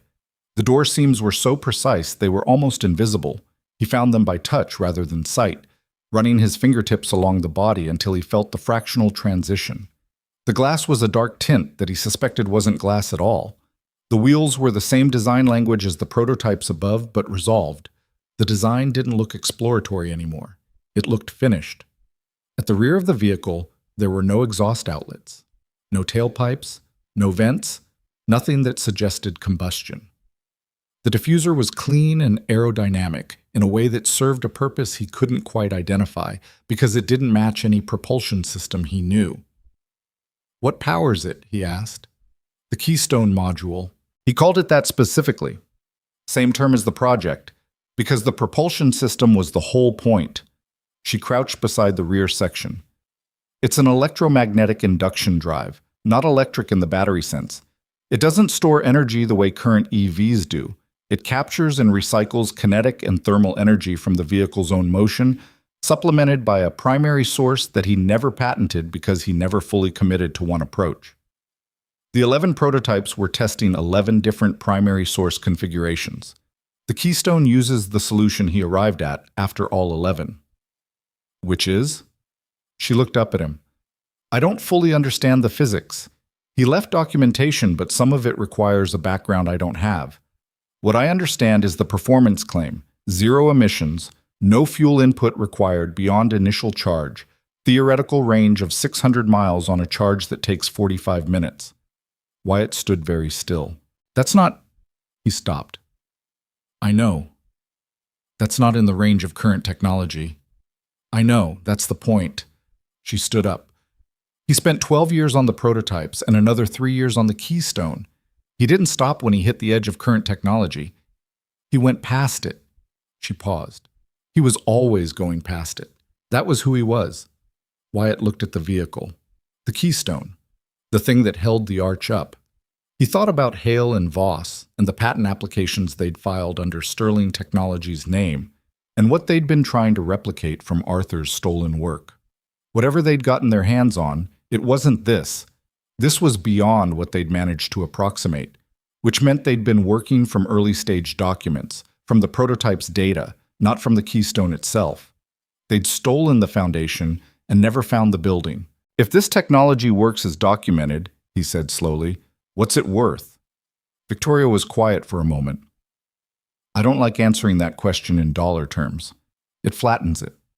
She looked at the vehicle. "But in dollar terms? The licensing value of a working electromagnetic propulsion system at this efficiency, conservatively, in the first decade of commercialization, is somewhere north of 200 billion, and that's conservative." The number sat in the room. "That's why Hale wanted it," Wyatt said. "That's why Hale wanted it." He looked at the documentation package still open on the monitors. The patent filings, the internal communications, the financial records, everything Arthur had spent 15 years assembling. "They're going to find out we're here," he said. "Eventually." "Yes." She said it without drama, the way you acknowledged a weather forecast. "They've been watching the property in some capacity, not constantly, but periodically. We have maybe a week before someone notices activity and reports back." "A week to do what?" "A week to make copies of everything, establish the legal chain on the documentation, get Carol Huang." She glanced at him. "Your lawyer and mine and an IP specialist, and figure out the right sequence for presenting this to the board before Hale can build a counter-narrative." She paused. "And a week to get the Keystone out of this basement and somewhere it can't be destroyed or seized." "You want to move it?" "I want it somewhere safe. Not here, where anyone who knows the property can get to it." She looked at him. "Do you have a secure space? Your shop?" He thought about the shop. 3 bays, a paint booth, a parts room, a landlord who was selling to developers. "My lease runs until the end of February. I can secure 1 bay. It's not ideal." It doesn't need to be ideal. It needs to be better than an unguarded basement in a rural property that 4 people now know about. She was right, and he knew it. He nodded. I'll need to bring in someone to help with transport. A vehicle transporter, I trust. The Keystone's dimensions aren't standard. Do it. Today, if possible. She looked at her watch. I need to call Serena. She's been managing my schedule to keep this week clear, but I need her to start building the legal framework now. She paused. And I need to tell her about my father. Is Serena someone you trust completely? A beat. Yes. She's been with me for 6 years. She's one of 3 people in the company I'd put in that category. Your father said not to trust everyone who'd been there for years. She looked at him. He also said to use judgment. I'm using it. A pause that wasn't quite defensive. She's not on the board. She has no financial relationship with Hale or Voss. And she's covered for me without asking questions for 6 years, which required both loyalty and the kind of discretion that doesn't come from calculation. Okay, he said. She looked at him for a moment. You're going to keep doing that. Doing what? Asking the question I should be asking. She didn't say it with irritation, more like an acknowledgement. You've been carrying this alone for 15 years, he said. Having someone push back occasionally probably isn't the worst thing. She almost said something. She stopped, shifted it. Call your transporter. He pulled out his phone and called Danny Reeves, who ran a specialty vehicle transport out of the county and who had moved enough unusual cargo for Wyatt's restoration clients over the years that unusual cargo didn't faze him. He explained the dimensions without explaining the vehicle, gave the address, and arranged for the following morning. Early, Wyatt said. Before 6. What kind of early are we talking? Danny said. Before the sun's fully up. A pause. That's not early, man. That's the middle of the night with ambition. I'll add 200 to the rate. I'll be there at 5:30, Danny said, and hung up. Wyatt pocketed his phone. Victoria was already on hers, speaking to Serena in a low voice near the far wall. He caught fragments. Documentation package, legal copy, fiduciary responsibility, board procedural rules, the language of someone building a sequence of steps designed to be irreversible once begun. Reed was backing up the entire documentation package to 3 separate drives simultaneously, which Wyatt had asked him to do without asking Victoria first. She'd noticed and hadn't objected. He walked back to the Keystone and crouched beside it, looking at the drive assembly under the rear section. Even looking at it directly, he couldn't entirely resolve what he was seeing. The components weren't configured in any arrangement he recognized, which for someone with his technical background was both disorienting and fascinating. He thought about the 11 vehicles above, each one a year or 2 of work on a single problem. He thought about the ceiling camera and the man standing in the middle of his life's work, looking up, raising one hand before he walked out for what might have been the last time. He thought about Lily, who he'd called twice today during the hours underground and who had answered both times with the mild impatience of a child being checked on by a parent who checks on too frequently. He was going to have to explain some of this to her. Not all of it, not yet, but enough. Because whatever happened next was going to affect both of them. And she was 8 years old, but she wasn't unintelligent, and she'd know something was happening whether he explained it or not. He'd learned that with Lily early. She always knew. The question was only whether she knew with context or without. He stood up. Victoria had finished her call. She was standing near the monitors looking at the 4th section file, the personal letter she'd read alone. She wasn't reading it again. She was just looking at the file name. Hey, he said. She looked up. Are you okay? She seemed slightly caught off guard by the directness of it. I don't think that's a state I'm able to evaluate right now. Fair.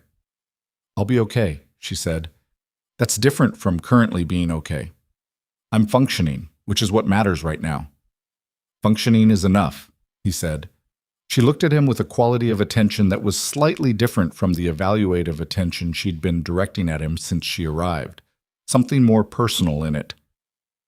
Why did you stay in Hatcher's Mill? She said. I looked at your business history before I came out here. You've won industry awards. You've had people try to recruit you to shops in Nashville, Charlotte. You stayed here. He considered the question. My daughter's school is here. Her pediatrician, her friends, the life we built. He paused. The awards are nice. The work is the work wherever you do it. The rest of it, the community, the familiar roads, the people who know her name when she walks into a store, you can't replicate that. She was quiet for a moment. I've moved 6 times in 10 years, following the company, following what was needed. Is that what you want? I'm not sure I've asked that question seriously. She said it without self-pity, more like a diagnostic observation. It might be time to start. Reed cleared his throat from across the room. Backup's complete. 3 drives, all verified. He held them up. Where do these go? One with me, Victoria said, her working voice back on. One with Wyatt, one with your attorney. My attorney is in her office right now, Wyatt said. He checked his watch. 4:45 in the afternoon. They'd been underground for almost 7 hours. I can drop it with her tonight. Do that. Victoria picked up her drive, considered it in her palm for a moment. This was everything. Everything her father had built and hidden and documented over 15 years, reduced to a device that fit in one hand. I'll secure mine with my personal legal counsel, not the company's counsel. Someone outside Sterling Technologies' structure. And if Hale finds out before we're ready, then we accelerate. She pocketed the drive. But he won't. He has no reason to look at this property right now. As far as Gordon Hale knows, you bought an empty county parcel at a rural auction, and I made an unsuccessful offer to purchase it. That's all he knows. Unless he has eyes on you. She looked at him steadily. He monitors my communications through the company systems. He has for years. That's why I use personal channels for everything related to this. A pause. And why I drove here in a single vehicle with a technician I brought in from outside rather than my company's security detail. He thought about that, about the life it described, conducting your own movements on personal channels because the company you ran was partially compromised. Monitoring your own monitors. That's an exhausting way to live, he said. Yes, she agreed simply. It is. She picked up her coat from where she'd draped it over the workbench. The room around them held the vehicles they'd uncovered, the documentation that was now backed up in 3 places, the monitors still displaying the file structure her father had built. 5:30 tomorrow, she said, for the transporter. I'll be here at 5. She nodded. She started toward the door, then stopped. She turned back around and she looked at the keystone one more time. In the overhead light, the vehicle sat on its cradle with the stillness of something that had been waiting a long time and was used to waiting. He finished it, she said quietly. Not to Wyatt particularly, just a thing she needed to say out loud. After everything, he actually finished it.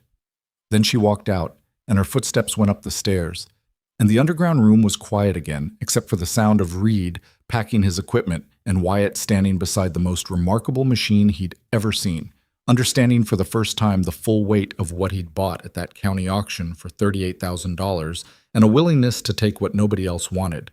He switched off the main lights and left the emergency strips running.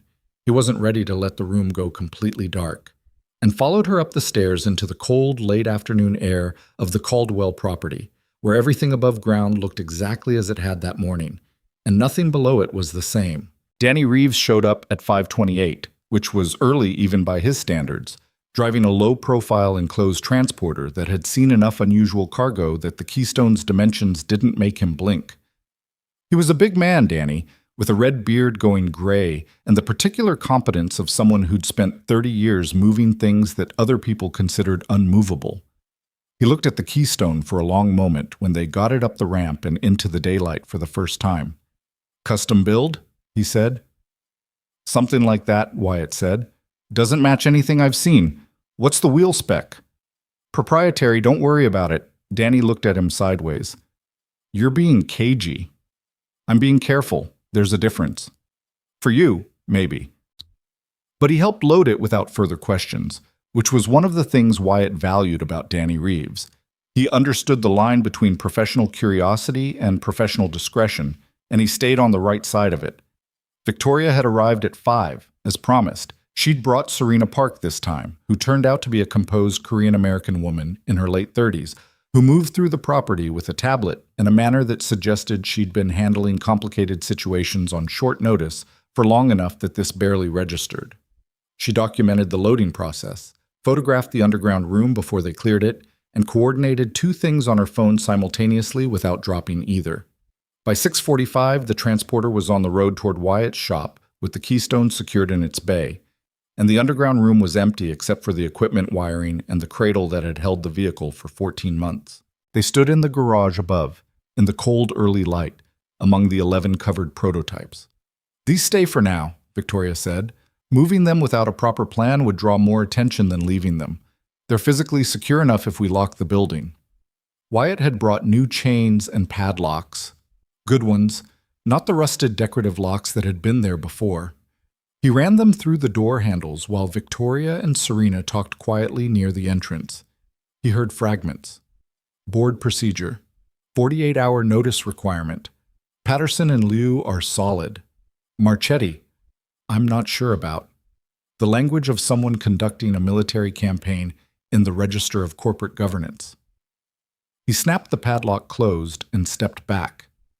"We have a problem," Serena said, appearing at his elbow.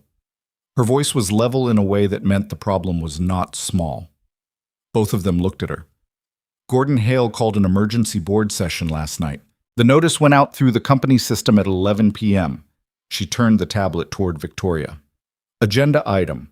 Proposal to restructure the CEO's operational authority pending a review of undisclosed conflicts of interest. The air between them went still. "He knows," Victoria said.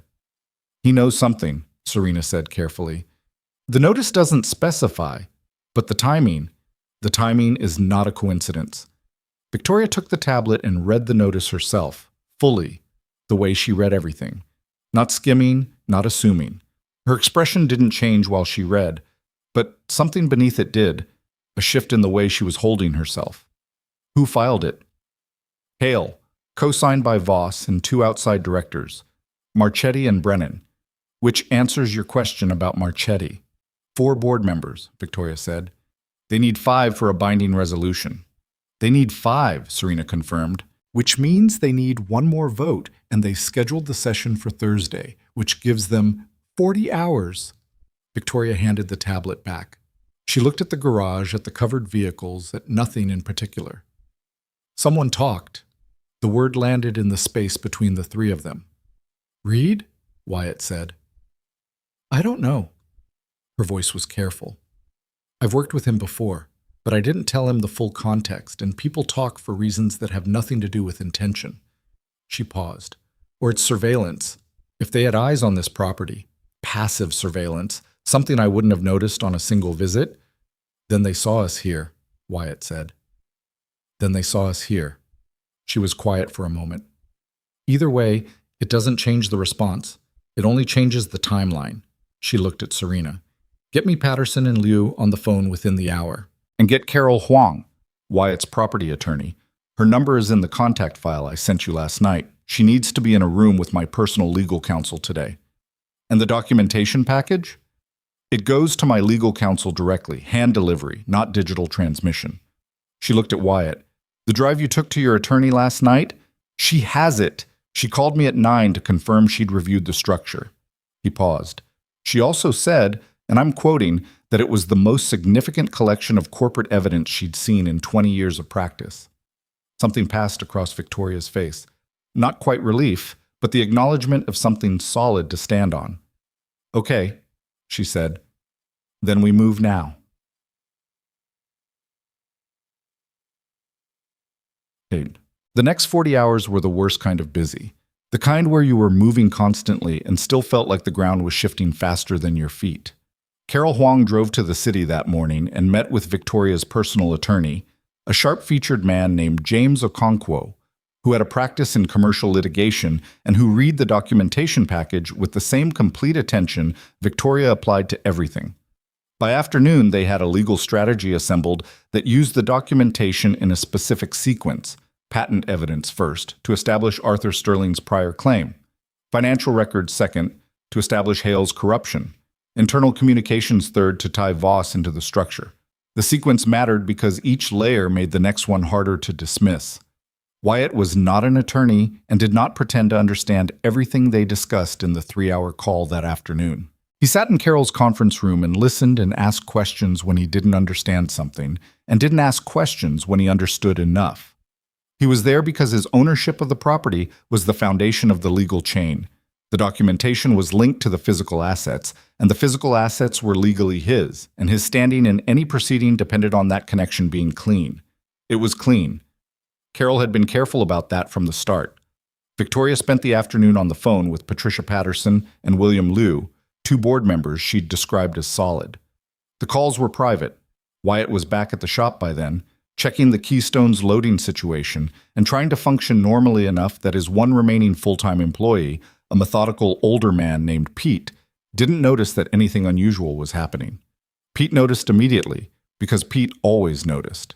"You're distracted," he said, midway through the afternoon, setting down a wrench with the deliberate patience of someone waiting to be told the truth.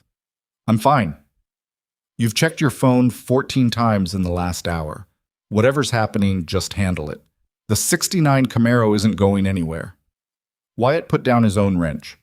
"I bought a property a few weeks ago. There's some legal complexity around what was on it. It's being sorted." Pete regarded him. "Legal complexity like a title dispute? Or legal complexity like I should pretend I didn't hear that?"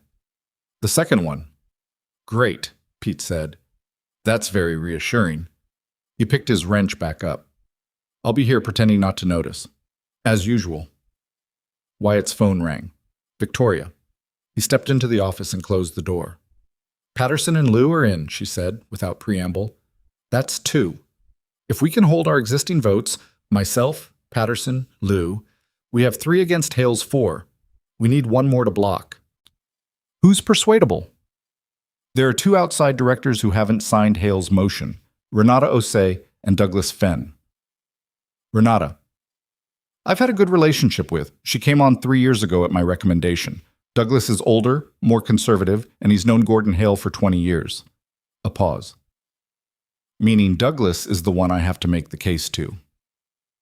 "What's the case?" "That Hale has been conducting a systematic fraud against this company since before I was CEO. That the patents we've been building our next generation division on were stolen from my father's work. That my father is alive." She said the last clause in the same register as the others, which told him how much effort it was costing her to maintain that register. "If I can get a private meeting with Douglas before Thursday, with the documentation in hand, not summarized, the actual documentation, I think he'll move." "Can you get the meeting?" "Serena's working on it. Douglas is in Boston tonight." A pause. "I need to be in Boston tonight." "Then go." "I'm going." Another pause, shorter. "The other thing, I reached out through my father's contact method, the intermediary." He waited. "He's alive," she said. "He responded within an hour. He knows what's happening. He has a way of monitoring the company's internal communications that I don't fully understand and didn't ask about tonight. He's aware of the board motion." She paused. "He wants to come forward. He wants to be at the board session on Thursday. Is that possible? Logistically?" "He's in Montana. It's manageable." Her voice had a quality he hadn't heard from her before, something slightly unsteady that she was working to keep under control. "He sounds the same. Older, but the same." She stopped, started again. "He asked about me. Not the company. About me." Wyatt sat with that for a moment. "What did you tell him?" "I told him I'd been running his company for 7 years and that I needed him to stay in Montana until Thursday, and then we'd have time." A pause. It was not a warm response. It was an honest one. "Yes." A long exhale. It was. He heard movement on her end, the sounds of travel, a vehicle, the background noise of someone in motion. "Wyatt," her voice had shifted again to something more direct. "They're going to come at you, before Thursday probably. Hale doesn't have your connection to the documentation fully mapped yet, but he has enough to know you're involved. He'll try to buy you first. If that doesn't work, I know what comes after buying. Do you have security at the shop?" He looked around the office. The shop alarm, a camera system he'd installed himself. Pete, who was 58 and former Navy. "Some. It's not enough. I'm sending someone tonight. Serena's personal security.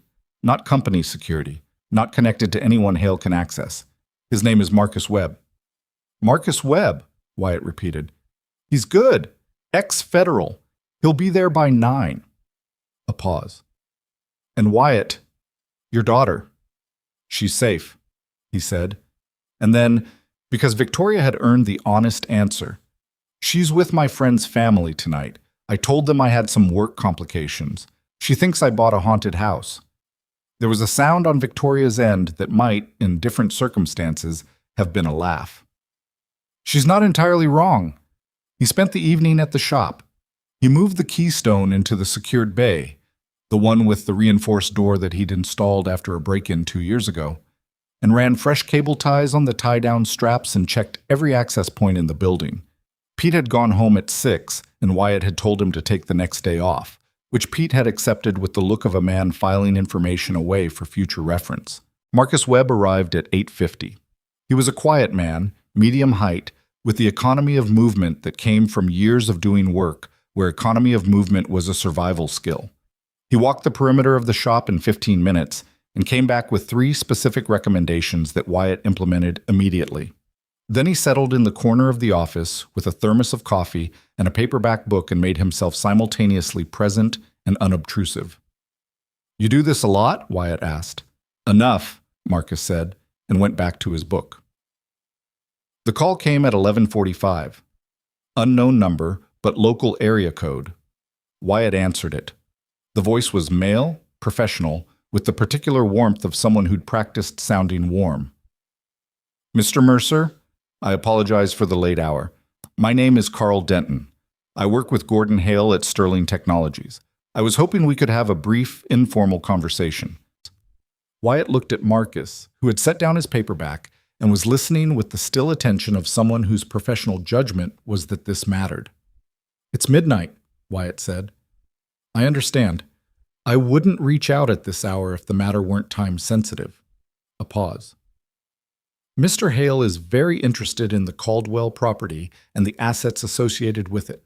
He's authorized me to communicate an offer significantly beyond what you paid at auction, and beyond, I believe, what any other party has offered. I've already received offers. I understand that. Mr. Hale's offer is different in its flexibility. Another pause constructed to feel like consideration. We're aware that you have certain materials from the property in your possession. We're not here to make legal arguments about ownership. We simply want to find an arrangement that works for everyone. Wyatt let the silence run for 3 full seconds. What materials? A brief hesitation, the first unscripted moment in the call. Documentation that may have come from the property's previous occupants. Records that belong, properly speaking, to Sterling Technologies. I'm not aware of any documentation that belongs to Sterling Technologies, Wyatt said. Everything on that property came with the deed. If Sterling Technologies has a legal claim to specific assets, they're welcome to file it. Mr. Mercer, call my attorney, Wyatt said. Carol Huang in Dunn Falls. She handles my property matters. I'll tell her to expect your call. He paused. Good night, Mr. Denton. He hung up. Marcus had put the paperback down entirely. That'll be reported back within the hour, he said. Expect the approach to change. What comes next? Depends on how much they know and how much they think they can afford to lose. He picked up his coffee. Could be legal pressure, could be something less formal. Less formal, Wyatt said. I've seen both, Marcus said. We'll be ready for either. Man. The legal pressure arrived the next morning in the form of a certified letter delivered to Carol Huang's office at 8 a.m., a cease and desist from Sterling Technologies corporate counsel alleging that Wyatt was in possession of proprietary company documents obtained through unauthorized access to company systems, demanding immediate return of all materials and threatening civil action. Carol called him while he was at the shop, and he could hear in her voice the particular alertness of someone whose interest in a case had just increased significantly. They're alleging unauthorized digital access, she said, which would be a problem if you had unauthorized digital access. But you didn't. You have physical assets recovered from property you legally own. They're trying to reframe the documentation as digital corporate property rather than physical evidence recovered from a legitimate auction purchase. Can they make that stick? In the long run, no. The chain is too clean. But in the short run, it muddies the water, which may be the goal. Create enough legal ambiguity to delay a board presentation. Give Hale time to build a counterposition. She paused. We file our response today, and James Okonkwo's office files the notice of evidentiary claim simultaneously, which puts the documentation under a different legal umbrella. Evidence in an anticipated proceeding rather than alleged stolen property. Do it. Already drafting. Another pause. Wyatt, be careful today. Corporate attorneys I can handle. It's the other category I worry about when cases move at this speed. He thought about Marcus Webb in the corner of his shop with a thermos and a paperback. I've got coverage, he said. The other category arrived that afternoon. 2 men in a rented sedan parked at the end of the Industrial Park access road. They weren't doing anything, just parked, visible, with the deliberate visibility of a message rather than surveillance. We know where you are. Wyatt noticed them when he came out to move a car between bays. Marcus noticed them approximately 4 seconds after Wyatt did. Don't look at them, Marcus said quietly. Go back inside. He went back inside. What are they doing? Wyatt said. Pressure application. Low grade. Marcus was on his phone. They want you uncomfortable. They want you to make a call. Either to Hale's people to settle or to Victoria, which they'd monitor hoping for information. He paused. Do neither. I wasn't going to. I know. I'm saying it anyway. He finished his call. 2 of Serena's other people will be here within the hour. Once coverage is established, the sedan will probably move. They don't want a confrontation, just a signal. Wyatt leaned against the workbench and looked at the secured bay door. Behind it, the keystone sat in the dark. He thought about the number Victoria had said. 200 billion, conservatively. He thought about Gordon Hale. 18 years on the board, watching Arthur Sterling's company grow on the foundations of stolen work, sleeping fine. He thought about Lily, who had texted him that morning a photograph of a particularly interesting rock she'd found at his friend's house, with the caption, "Found a weird one, keeping it." He texted back, "Good find. I'll be done with the complicated stuff soon." She sent back a thumbs up and nothing else, which was 8-year-old for, "I know, Dad, I'm fine." He put his phone away. Pete appeared from the parts room where he'd come in despite the day off, because Pete apparently couldn't stay away. He looked at Marcus in the corner, looked at Wyatt, looked at the window facing the road. "The 2 men in the sedan," he said. "You saw them." "I drove past on my way in." He crossed his arms. "You want me to go home?" "Yes." "Are you going to be okay?" Wyatt looked at Marcus, who gave a small nod. "Yes," Wyatt said. "Go home, Pete." And Pete didn't move immediately. He was a man who'd been around long enough to have opinions, and he was having one now. Finally, "That car you've got locked in Bay 3. What about it?" "I've never seen anything like it." He held Wyatt's eyes. "Whatever this is about, it's worth it. Don't let them take it." He uncrossed his arms and walked to the door. "I'll be in tomorrow." The sedan was gone by 3 p.m., as Marcus had predicted, when the additional coverage arrived. But a new one appeared 2 blocks away an hour later, which Marcus assessed as a rotation and managed accordingly. Victoria called at 4:30 from Boston. "I met with Douglas Fenn," she said.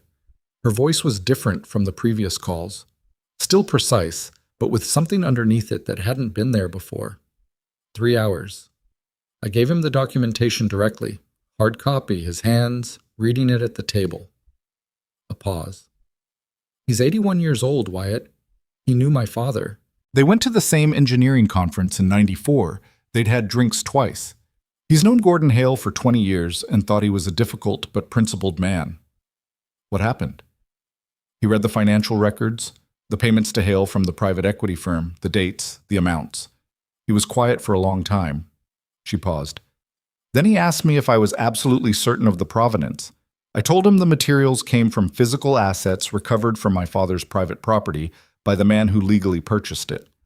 I told him the chain of custody was documented and clean. A longer pause. He asked if my father had really built the Keystone. What did you say? I told him it was sitting in a mechanic's shop in Hatcher's Mill and that he was welcome to see it. She paused. He said he'd vote with me on Thursday. Wyatt exhaled slowly. That's 5. That's 5, she confirmed. Against Hale's 4, assuming he holds all of them, which means the motion against me fails. And we move immediately to the counter agenda, the evidentiary presentation, the conflict of interest findings, the board resolution to suspend Hale and Voss pending investigation. Is that procedurally possible? The counter agenda? Okonkwo says yes, if the documentation is entered as evidence through the right channel before the meeting opens. We have the timing mapped, a pause that was different from her usual pauses. My father will be there. He's flying tonight. He'll be at the session on Thursday. How do you feel about that? A long silence. I don't know, she said. I've had exactly 15 years to construct a version of myself that didn't need him. And I don't not need him now. That's not what I'm saying. But I constructed something during those 15 years, a way of being. And he's going to walk into a room, and all of that is going to have to reconfigure. She stopped. That's the honest answer. I don't know how I feel. I know I want him in that room. That's enough to know for right now, Wyatt said. Another pause. Are you all right? Serena told me about the sedan. Marcus handled it. They'll try again before Thursday. I know. We're ready. He paused. Victoria, I need to ask you something directly. Go ahead. The inside person, the one who fed your father information from inside the company for 15 years. You said he didn't name them. He paused. Do you know who it is? A silence that told him she'd been sitting on this. I have a strong belief, she said carefully, based on something in the personal letter. He didn't name them, but he described them in a way that I'm almost certain I know who it is. Is it someone who's going to be in that room on Thursday? Yes. Is it someone I've met? A pause. Serena, she said. I believe it's Serena. He thought about Serena Park, the composed woman with the tablet, coordinating 2 phone calls simultaneously. The person Victoria had defended to him 2 days ago with the specific language of someone who'd staked trust and meant it. She's been protecting this from inside for 15 years, Wyatt said. If I'm right, yes. Does she know you suspect? I think she's been waiting for me to figure it out. Another pause. My father trusted her before she ever worked for me. I think she came to work for me because of him. A long exhale. I have a lot of conversations ahead of me on the other side of Thursday. One at a time, Wyatt said. One at a time, she agreed. Get some sleep. Tomorrow's going to be the same as today. And Thursday, I'll be there, he said. He hadn't been asked. He was telling her. A pause. I know, she said. I was counting on it. The call ended. Wyatt sat in the office for a moment with the phone in his hand, listening to the sounds of the shop. The hum of the generator keeping the Keystone systems in standby, Marcus in the corner turning a page, the traffic outside on the access road, the ordinary sounds of an ordinary evening in a building that currently contained the most extraordinary thing he'd ever touched. He thought about Thursday, about a boardroom he'd never been in, full of people who dealt in quantities of money and power he'd never operated near. About Arthur Sterling, 72 hours from walking into a room after 15 years of being dead. About what it meant to tell the truth in a room full of people whose interests depended on the truth staying buried. He thought about Lily, about the property and what it could become. About the work he'd come out to Hatcher's Mill to do, which had been simple, and about the work he was actually in the middle of, which was not. He wasn't afraid. He was clear-eyed about the risk. Clearer than he'd been about anything in a long time. And there was a difference between those two things. Fear was diffuse. This was specific, and specific things could be handled one step at a time. He walked to the secured bay and unlocked it, and went inside and stood next to the Keystone in the dark for a few minutes. Not doing anything, just being near it. It was the most remarkable machine he'd ever seen. He'd been saying that to himself since the first moment, and it hadn't stopped being true. He locked the bay and went back to the office and told Marcus to wake him if anything moved. Then he put his head on his arms at his desk and slept for 4 hours, which was what was available, and took it without complaint. Thursday came the way difficult days always came, preceded by a night that moved too slowly, and then a morning that moved too fast. Wyatt was up at 4, not because his alarm went off, but because his body understood the day before his mind did, and refused to keep pretending otherwise. He made coffee, stood at his kitchen window in the dark, and watched the backyard where Lily had left her bicycle propped against the fence the previous Sunday. The back tire was low. He'd been meaning to fix it for a week and kept not getting around to it. He looked at it for a while and thought about how ordinary it was. That bicycle, how specifically hers, the green handlebar tape she'd chosen herself, the small reflector she'd added near the rear wheel because she said it looked like an eye, and how the ordinary things were the ones that clarified everything else. He picked Lily up from his friend's house at 6, which was earlier than expected, and she came to the door in her pajamas with her hair in the disorganized ponytail she'd constructed herself before bed. She looked at him with the evaluative attention she'd had since she was very small. "Is it done?" she asked. "Not yet. Almost." She considered this. "Can I come?" "No." "Is it dangerous?" He thought about the honest answer. "Not the way you mean. It's a business meeting." "Business meetings aren't dangerous." "This one has some sharp edges." She looked at him for another moment, then nodded with the pragmatism of a child who'd learned to read her father's calibrated honesty and trust it. She went inside to get her bag.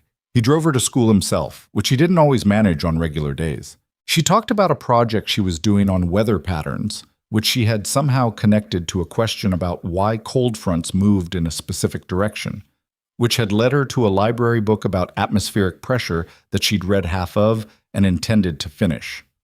He listened and asked genuine questions, and for 20 minutes, the day was just the two of them in the truck on the familiar road to school, and it was enough.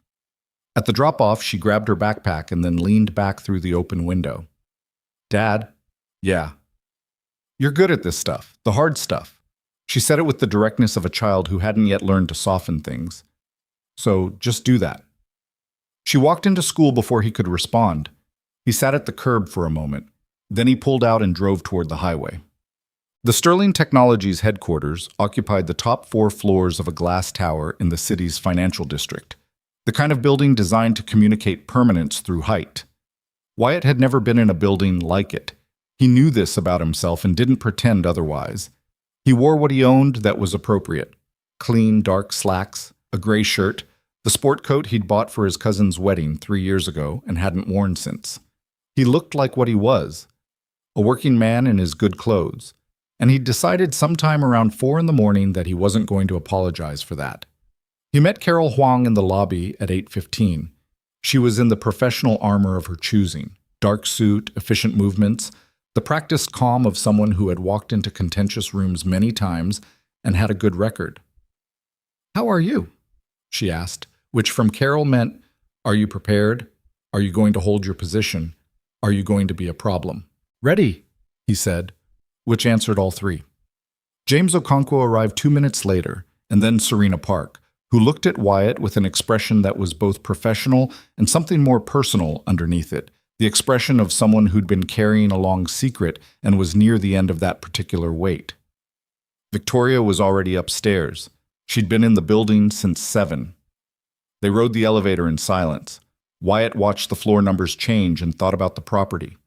The frost-hard grass, the steel doors, the smell of machine oil and something electrical, and the cold that came out of the dark when the building first opened. He thought about the moment when the underground door unlocked, that single clean click and the lights coming on in the room below. Some moments you couldn't fully understand until you were past them. He was beginning to understand that one. The boardroom was on the 38th floor, floor-to-ceiling glass on 2 sides, a long table, chairs that cost more than some vehicles he'd restored. There were already people in the room when they entered: board members, their respective counsel, company executives who'd been required to attend. The air had the particular quality of a room where everyone knew something significant was about to happen and was managing their response to that knowledge in real time. Gordon Hale was at the far end of the table. He was in his late 60s, gray-haired, with the kind of face that was still handsome in the way powerful men sometimes aged, sharp-featured, composed, carrying the ease of someone who'd spent decades being the most important person in most rooms. He looked at Wyatt when Wyatt entered, and the look was the look of a man cataloging a variable. Patricia Voss sat 2 seats from Hale. She was smaller than Wyatt had expected, precise in her movements, with reading glasses pushed up on her forehead and a legal pad in front of her that she touched once when Wyatt sat down, a small, reflexive gesture. And at the head of the table, in the CEO's chair that was hers by both title and the 7 years she'd spent earning it, Victoria Sterling. She was in a dark jacket, her hair pulled back, and she looked completely still in the way she looked still when she was carrying the most and showing the least. She met Wyatt's eyes across the table briefly. Something passed between them that wasn't words. He sat down next to Carol. The chair beside Victoria, on her right, was empty. The board chair, a procedural role held by the longest-serving outside director, which was currently Douglas Fenn, called the session to order at 8:30 precisely. He was 81, as Victoria had said, with the measured movements of a man who'd learned over a long life that speed was rarely the most important variable. Hale moved immediately to the agenda item he'd filed, the motion to restructure the CEO's operational authority. His presentation was polished, 2 weeks of preparation visible in every sentence, the kind of presentation that had been built to be irrefutable from its own premises. He cited undisclosed conflicts of interest, irregular use of company resources for personal matters, alleged contacts with outside parties regarding proprietary company assets. He was good. Wyatt gave him that without pleasure. He was a man who'd been practicing this kind of performance for 40 years, and it showed. Victoria listened without moving, without expression, with the absolute attention of someone storing everything. When Hale finished, Douglas Fenn said, "Thank you, Gordon. Ms. Sterling has indicated she'd like to respond before we proceed to discussion."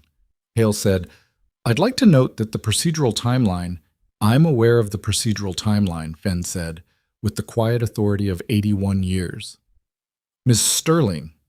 Victoria stood. She didn't use notes. She'd told Wyatt the previous night that she wasn't going to use notes, that she'd been preparing for this her entire adult life without knowing exactly what form it would take, and that notes were for people who needed to remember what they believed, and she didn't. She began with the patent documentation, precise, specific, date by date. The original filings her father had made under shell companies, the Sterling Technologies applications filed afterward, the technical language in both that was not similar but identical, which wasn't coincidence but transcription. She walked through 7 patents in 11 minutes. She named the private equity firm that had made payments to Gordon Hale. She read the payment dates and the amounts. She connected the payment timeline to the patent filing timeline with the relentlessness of someone who'd had 15 years of motivation compressed into 11 minutes. Hale interrupted twice. Fenn stopped him both times.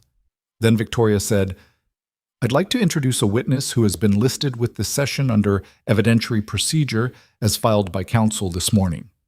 Hale's attorney said something. Okonkwo responded. There was a brief procedural exchange that lasted 4 minutes and resolved in Victoria's favor, because Okonkwo had prepared for it, and Hale's attorney hadn't expected the witness to be real. The door opened. Arthur Sterling walked into the boardroom. He was older than his ceiling footage, thinner, moving with the careful deliberateness of a man whose body had required negotiation for some time. He wore a gray suit that fit him like something chosen rather than assumed. His hair was fully white. He carried nothing but himself. The room did not remain composed. Voss made a sound. One of the outside directors said something under his breath. Hale went completely still in the way things went still before they broke. Arthur walked to the empty chair beside Victoria and sat down. He didn't look at Hale immediately. He looked at his daughter. Victoria looked back at him.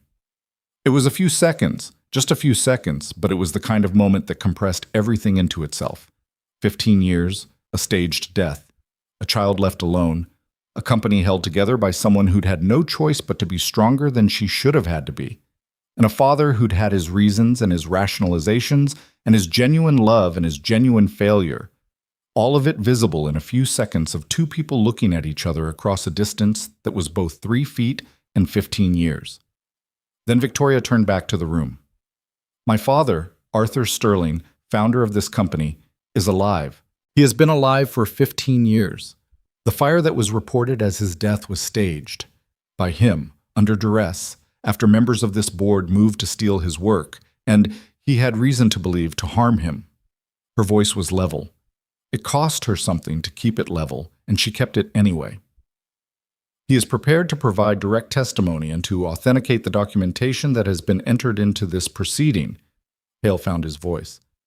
This is... He stopped, started again. This is a fabrication. This person could be anyone. I want immediate verification. You'll have it, Arthur said. His voice, in person, was the same as on the recording. Rough with age, measured, carrying the particular weight of someone who'd thought carefully about most of what they said. He looked at Hale for the first time. "Hello, Gordon," he said. The room went quiet. Hale looked at Arthur Sterling across the table with an expression that moved through several states before landing on something that was neither denial nor admission, but the face of a man whose architecture was collapsing from the foundation up. "The payments from Cascade Equity," Arthur said in the same level voice. "The 12 patents. The 3 attempts to locate the Caldwell property between 2016 and 2022. He paused.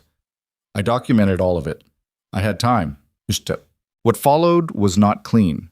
It was not the dramatic resolution in one meeting resolution that movies provided. It was procedural and contested, and it took 4 hours of the board session and 2 subsequent sessions over the following week, and there were moments when Hale's attorney created genuine complications that required Okonkwo to work at a level Wyatt could not follow, and Carroll to file 3 supplementary documents in 2 days. But the foundation held. The documentation was too extensive, too specific, too internally consistent to be dismissed as fabrication. Arthur's testimony was authenticated through biometric verification, through documentation only he could possess, through the testimony of 2 people who had known him for decades and sat in that room and confirmed what their eyes told them. Serena Park, who confirmed, when asked, what Victoria had suspected, that she had been Arthur's connection inside the company for 11 years, brought in at his request, a fact she stated with the composure of someone who'd been prepared for this moment and had chosen it, provided corroborating documentation of her own. Material she'd kept in secure storage, waiting. 11 years of waiting, quiet and precise and present, in a company being slowly hollowed out by people who thought they'd gotten away with something permanent. Gordon Hale resigned on the 5th day, before the board could vote on removal, which his attorney had advised gave him a marginally better legal position. It didn't, as it turned out. The criminal referral went through regardless, and the financial investigations that followed were pursued by people who were not employed by Sterling Technologies and were not subject to anyone's corporate influence. Patricia Voss did not resign. She was removed by board vote, 7-1, Hale's vote having lapsed with his resignation. The 2 outside directors who had signed Hale's original motion, Marchetti and Brennan, both stepped down within the week, one with a statement about personal matters, and one without any statement at all. The patents were the longest process. 17 patents, each requiring its own legal proceeding, its own authentication, its own adjudication of prior art and filing priority. It took 8 months. At the end of those 8 months, 15 of the 17 were confirmed as Arthur's original work, with Sterling Technologies' subsequent applications ruled invalid. The remaining 2 involved technology that had developed in parallel and required licensing negotiation that Okonkwo handled with the same relentlessness he'd brought to the boardroom. Wyatt was not present for most of this. He was in Hatcher's Mill, which was where he'd always been, running a business that was in the process of becoming something larger than it had been without losing what had made it worth running in the first place. The property changed slowly, which was the right pace for it. The house came down in February. Wyatt had been right about the foundation, and the county demolition permit was straightforward once the structural assessment confirmed what he'd already known. The land beneath it was graded and left to settle through the winter. He didn't rush the next step. He had a tendency to rush the design phase because he was better at executing than planning, and he'd learned enough about himself to put friction into that particular tendency. He worked with a contractor he'd used before, a methodical woman named Sandra Cho, who had opinions about everything and was right about most of them. They talked through the facility design over 3 months, revised it 4 times, and arrived at something that was neither the modest workshop he'd originally imagined nor the overbuilt fantasy that the initial optimism had suggested. A working restoration and research facility. Proper bays, proper lift systems, a separate wing for the kind of advanced materials work that the Keystone's presence on the property had made suddenly relevant. A small residence on the eastern portion of the land, near the creek, with room for a dog and a bicycle and a library wall, because Lily had asked about the library wall twice, and the second time Wyatt had understood it was a real request. They broke ground in April. He was there the morning they did, standing on the frost-softened ground of a Tuesday in early spring, watching Sandra's crew set up equipment, and he thought about the morning he'd driven to the county auction with $47,000 and a manila folder and a lot of uncertain optimism. He thought about the chain he'd cut, the doors opening, the smell of machine oil, and that faintly electrical quality, Lily's voice from the doorway. "Are they cars?" "Yeah.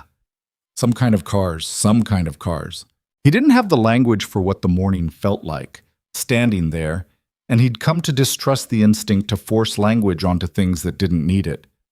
It felt like something he'd been working toward without knowing it. That was close enough. Victoria came to Hatcher's Mill in May, which surprised him only slightly. She'd been in the city through the most intensive legal period, managing a company that was being restructured from its ownership dynamics outward, dealing with the kind of sustained pressure that required everything she had. He'd seen her 3 times during that period, twice in legal settings, once when she'd driven out to assess the Keystone's condition in the shop before the patent proceedings began and needed to document its location and custody. She arrived on a Saturday morning, no convoy, single vehicle, herself driving. She got out in front of what was becoming the facility frame. The steel structure was up, the concrete work was half done, and stood with her hands in her coat pockets looking at it. "It's bigger than I imagined," she said. "It grew," he said. "Projects do that." "Is that a complaint?" "No, the final design is right." He paused. Lily drew the library wall. She presented it as a practical suggestion for property value. At 8 years old, 8.5, she wants credit for the half. Victoria looked at the structure. "My father wants to come see the Keystone, in person, at the facility, when it's ready." She paused. "He and I have been talking. On the phone, mostly. He flew back to Montana after the board session. He's not ready for more than that yet. His health is managed, but it requires stability." Another pause. "We're working on it, the relationship. It's not simple." "It shouldn't be," Wyatt said. She looked at him. 15 years is a lot to work through, he said. "Expecting it to be simple would be unrealistic," she said. "Yes, I know." She was quiet for a moment. "He cried on the phone last week. I didn't know what to do with that." He was explaining why he'd made the choice he'd made in 2009, the specific reasoning, and midway through the explanation his voice broke and he was crying. She paused. "I'd spent 15 years angry at a dead man. Anger at a living man is different. You have to do something with it." "What are you doing with it?" "Talking," she said, "which is apparently the answer. That's what my therapist tells me anyway." A slight pause that might have been self-deprecating if it were anyone else. "I started seeing a therapist in March. That's the first time I've told anyone who isn't the therapist." "I'm not going to tell anyone." "I know." She looked at the facility. The Keystone licensing structure is being finalized. The first commercial partnership agreement, automotive manufacturer, significant one, is being announced in 6 weeks. My father's name will be on the patent as sole inventor. The company will move forward on development, and the facility here, she gestured at the structure, is being positioned as the research and restoration center that holds the physical heritage of the Meridian series. "The 11 vehicles," Wyatt said. "Displayed, not stored. My father wants them displayed. He said they were built to be looked at, not covered." She paused. "He said each one represents a problem he solved, and he's not embarrassed by the ones that didn't fully work, because that's what iteration looks like." Wyatt thought about the 11 vehicles, still in the outbuilding on the other side of the property. Their canvas covers dusty now, with the winter they'd sat through. He thought about the particular one he'd uncovered first, the coupe with the light-absorbing surface, and the way the flashlight beam had reacted to it, disappearing into the surface instead of bouncing back. "He's right," Wyatt said. "They should be seen. The partnership structure we've negotiated gives your facility a formal role in the Meridian Project's physical preservation and development work." "Wyatt." I want to be clear about what that means practically. It's not a symbolic arrangement. What does it mean practically? It means the facility becomes an operating partner in the research program. Resources, staffing, equipment, the kind of infrastructure that a restoration operation adjacent to a technology program at this scale would need. She looked at him. It means you're not renting bays in an industrial park anymore. And it means your daughter's library wall gets built to whatever specification she drew. He was quiet for a moment. I didn't do any of this for... I know, she said. That's why it's being structured this way. Because you didn't. She paused. My father designed the unlock sequence to require the legal owner of the estate. He designed it that way because he needed someone who had no prior stake, no prior relationship to the company, no reason to act except their own judgment about what was right. Someone who could have taken the settlement and walked away and chose not to. She looked at him directly. He was betting that whoever bought that property would be that kind of person. You were. That's a significant bet to make on a stranger. He was good at reading systems, she said. He trusted that a person who would buy a forgotten property nobody wanted at auction for no reason except that they saw potential in it. That person probably had a certain way of operating in the world. A pause. He was right. Wyatt looked at the facility frame against the May sky. A cardinal had landed on the highest point of the steel structure and was working out whether the elevation was worth the exposure. It decided no and left. He watched it go. He needs to meet Lily, Wyatt said. Victoria looked at him with the fractional surprise she showed when something moved her. She found the first lock I cut, he said. She named the rocks on the property. She told me we were keeping the vehicles before I decided we were keeping the vehicles. He paused. She's got opinions on the facility design that Sandra and I have incorporated twice. She should be part of this. Then she should meet him, Victoria said, when he comes to see the Keystone. She'll ask him difficult questions, Wyatt said. She does that. She's not trying to be difficult. She just doesn't assume things are okay if she has evidence they're not. He can handle difficult questions, Victoria said, and then more quietly, he should have to. They stood in the morning light, looking at the shape of what was being built, and the air had the quality of a day in early May, in a place where winter had been long. The specific relief of warmth returning, the world insisting on continuing. The grand opening was held in September, 14 months after Wyatt had driven to the county auction with $47,000 and a manila folder. Mercer Sterling Restoration and Innovation Center. The name had been Lily's suggestion. She'd written it on a piece of paper and put it on the kitchen table one evening without comment, the way she presented most things she'd decided on, and both Wyatt and Victoria, separately informed, had agreed without needing to discuss it, because it was obviously right. The facility was what the design had promised, and slightly more, which was also how projects tended to go when the people working on them cared about the result. The restoration bays were proper, 4 of them, with equipment that Wyatt had spent 3 months specifying and was still adjusting his relationship to because it was better than anything he'd worked with before. The research wing held the Keystone in a climate-controlled space with lighting that showed the surface material the way it deserved to be shown, shifting with angle, going deep. The exhibition hall held the 11 Meridian prototypes, uncovered for the first time in 15 years, each on a low-display platform with documentation written by Arthur Sterling himself. Personal, technical, specific, the notes of someone explaining their own thinking to anyone who wanted to understand it. There was a library wall. It held automotive manuals, engineering texts, and a rotating selection of fiction that Lily curated with the seriousness of an 8.5-year-old who'd recently discovered that some books were better than others and felt strongly that people should have access to the better ones. Arthur Sterling came 2 weeks before the opening, which gave him time to see the Keystone without an audience, which was what he'd needed. He and Victoria spent 4 hours in the research wing on the first afternoon, and Wyatt stayed out of it, went and worked in the restoration bay, gave them the space. He could hear, not the words, but the cadence of conversation that went through several registers over those 4 hours. And he understood from the cadence that it was going the way difficult, necessary conversations sometimes went. Imperfectly, genuinely, without resolution on all points, but with the kind of contact that made resolution eventually possible. He met Lily on the second afternoon. Wyatt had brought her to the facility after school, and Arthur was sitting on a low bench in the exhibition hall when they came in, looking at the third Meridian prototype. The one he'd spent the longest on, he'd told Wyatt the previous day. The one that had taught him the most by not working the way he'd expected. Lily looked at the old man on the bench, and then at the prototype, and then at her father, who gave her the small nod that meant, "You're fine, just be yourself." She walked over and stood beside Arthur. "Is that one your favorite?" she asked. He looked at her. "What makes you ask?" "You're looking at it different from how you looked at the others. Like you know it better." He was quiet for a moment. "It's the one that gave me the most trouble," he said. "So yes, in a way."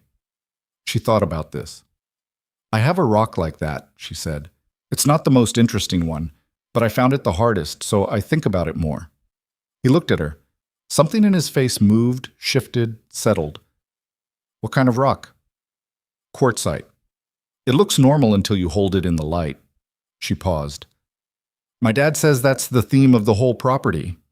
Arthur looked at Wyatt, who was standing near the doorway doing a reasonable impression of a man examining the ceiling structure. "Your father is right," Arthur said. "That's the theme." Lily sat down on the bench beside him, which was a significant social gesture from a child who typically evaluated adults for several minutes before closing distance. And she said, "Can you tell me how they work?" "The vehicles. My dad explains the parts he understands, but he says some of it is above his level." Wyatt heard this and decided the ceiling structure required his attention for a while longer. He could hear Arthur beginning to explain slowly, in the register of someone who'd spent a lifetime making complex things understandable to people who deserved to understand them. And he could hear Lily asking follow-up questions with the systematic thoroughness she applied to anything that genuinely interested her. He let it run. He walked to the window and looked out at the property, the access road, the creek visible through the tree line on the eastern boundary, the land that had been nobody's, and then the county's, and then his, and was now something else, something it hadn't been before. The opening ceremony was not a grand production. Victoria had been offered the option of a large media event and had declined it, which Wyatt had supported without being asked. What the facility was, and what it represented, was better served by something that was specific rather than spectacular. 60 people. The board members who remained, the legal team, the technical partners, people from the county who'd been involved in the auction and the permitting, people from Hatcher's Mill who'd watched the construction and had opinions about it.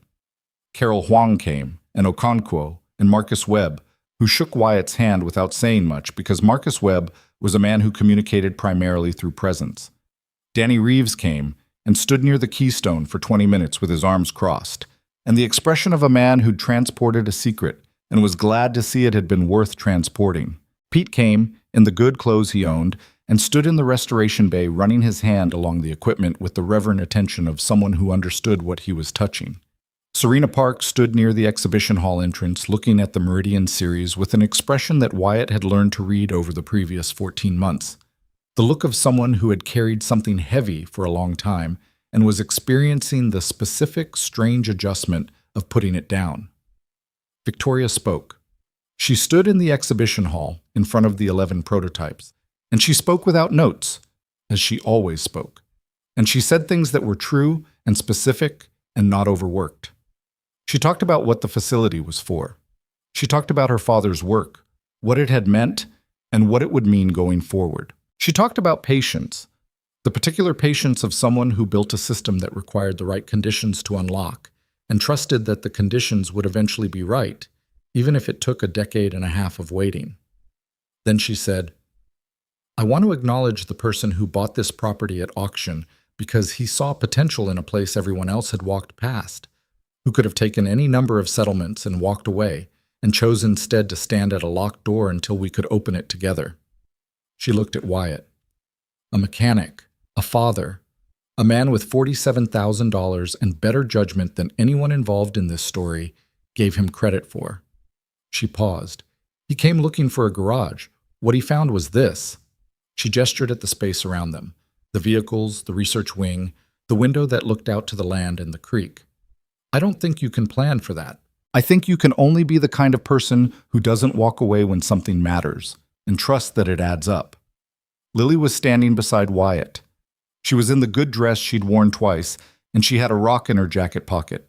The quartzite one, the one she'd brought from her collection to the opening because she'd decided it belonged here, and her logic, when pressed, had been, it looks normal until the light hits it.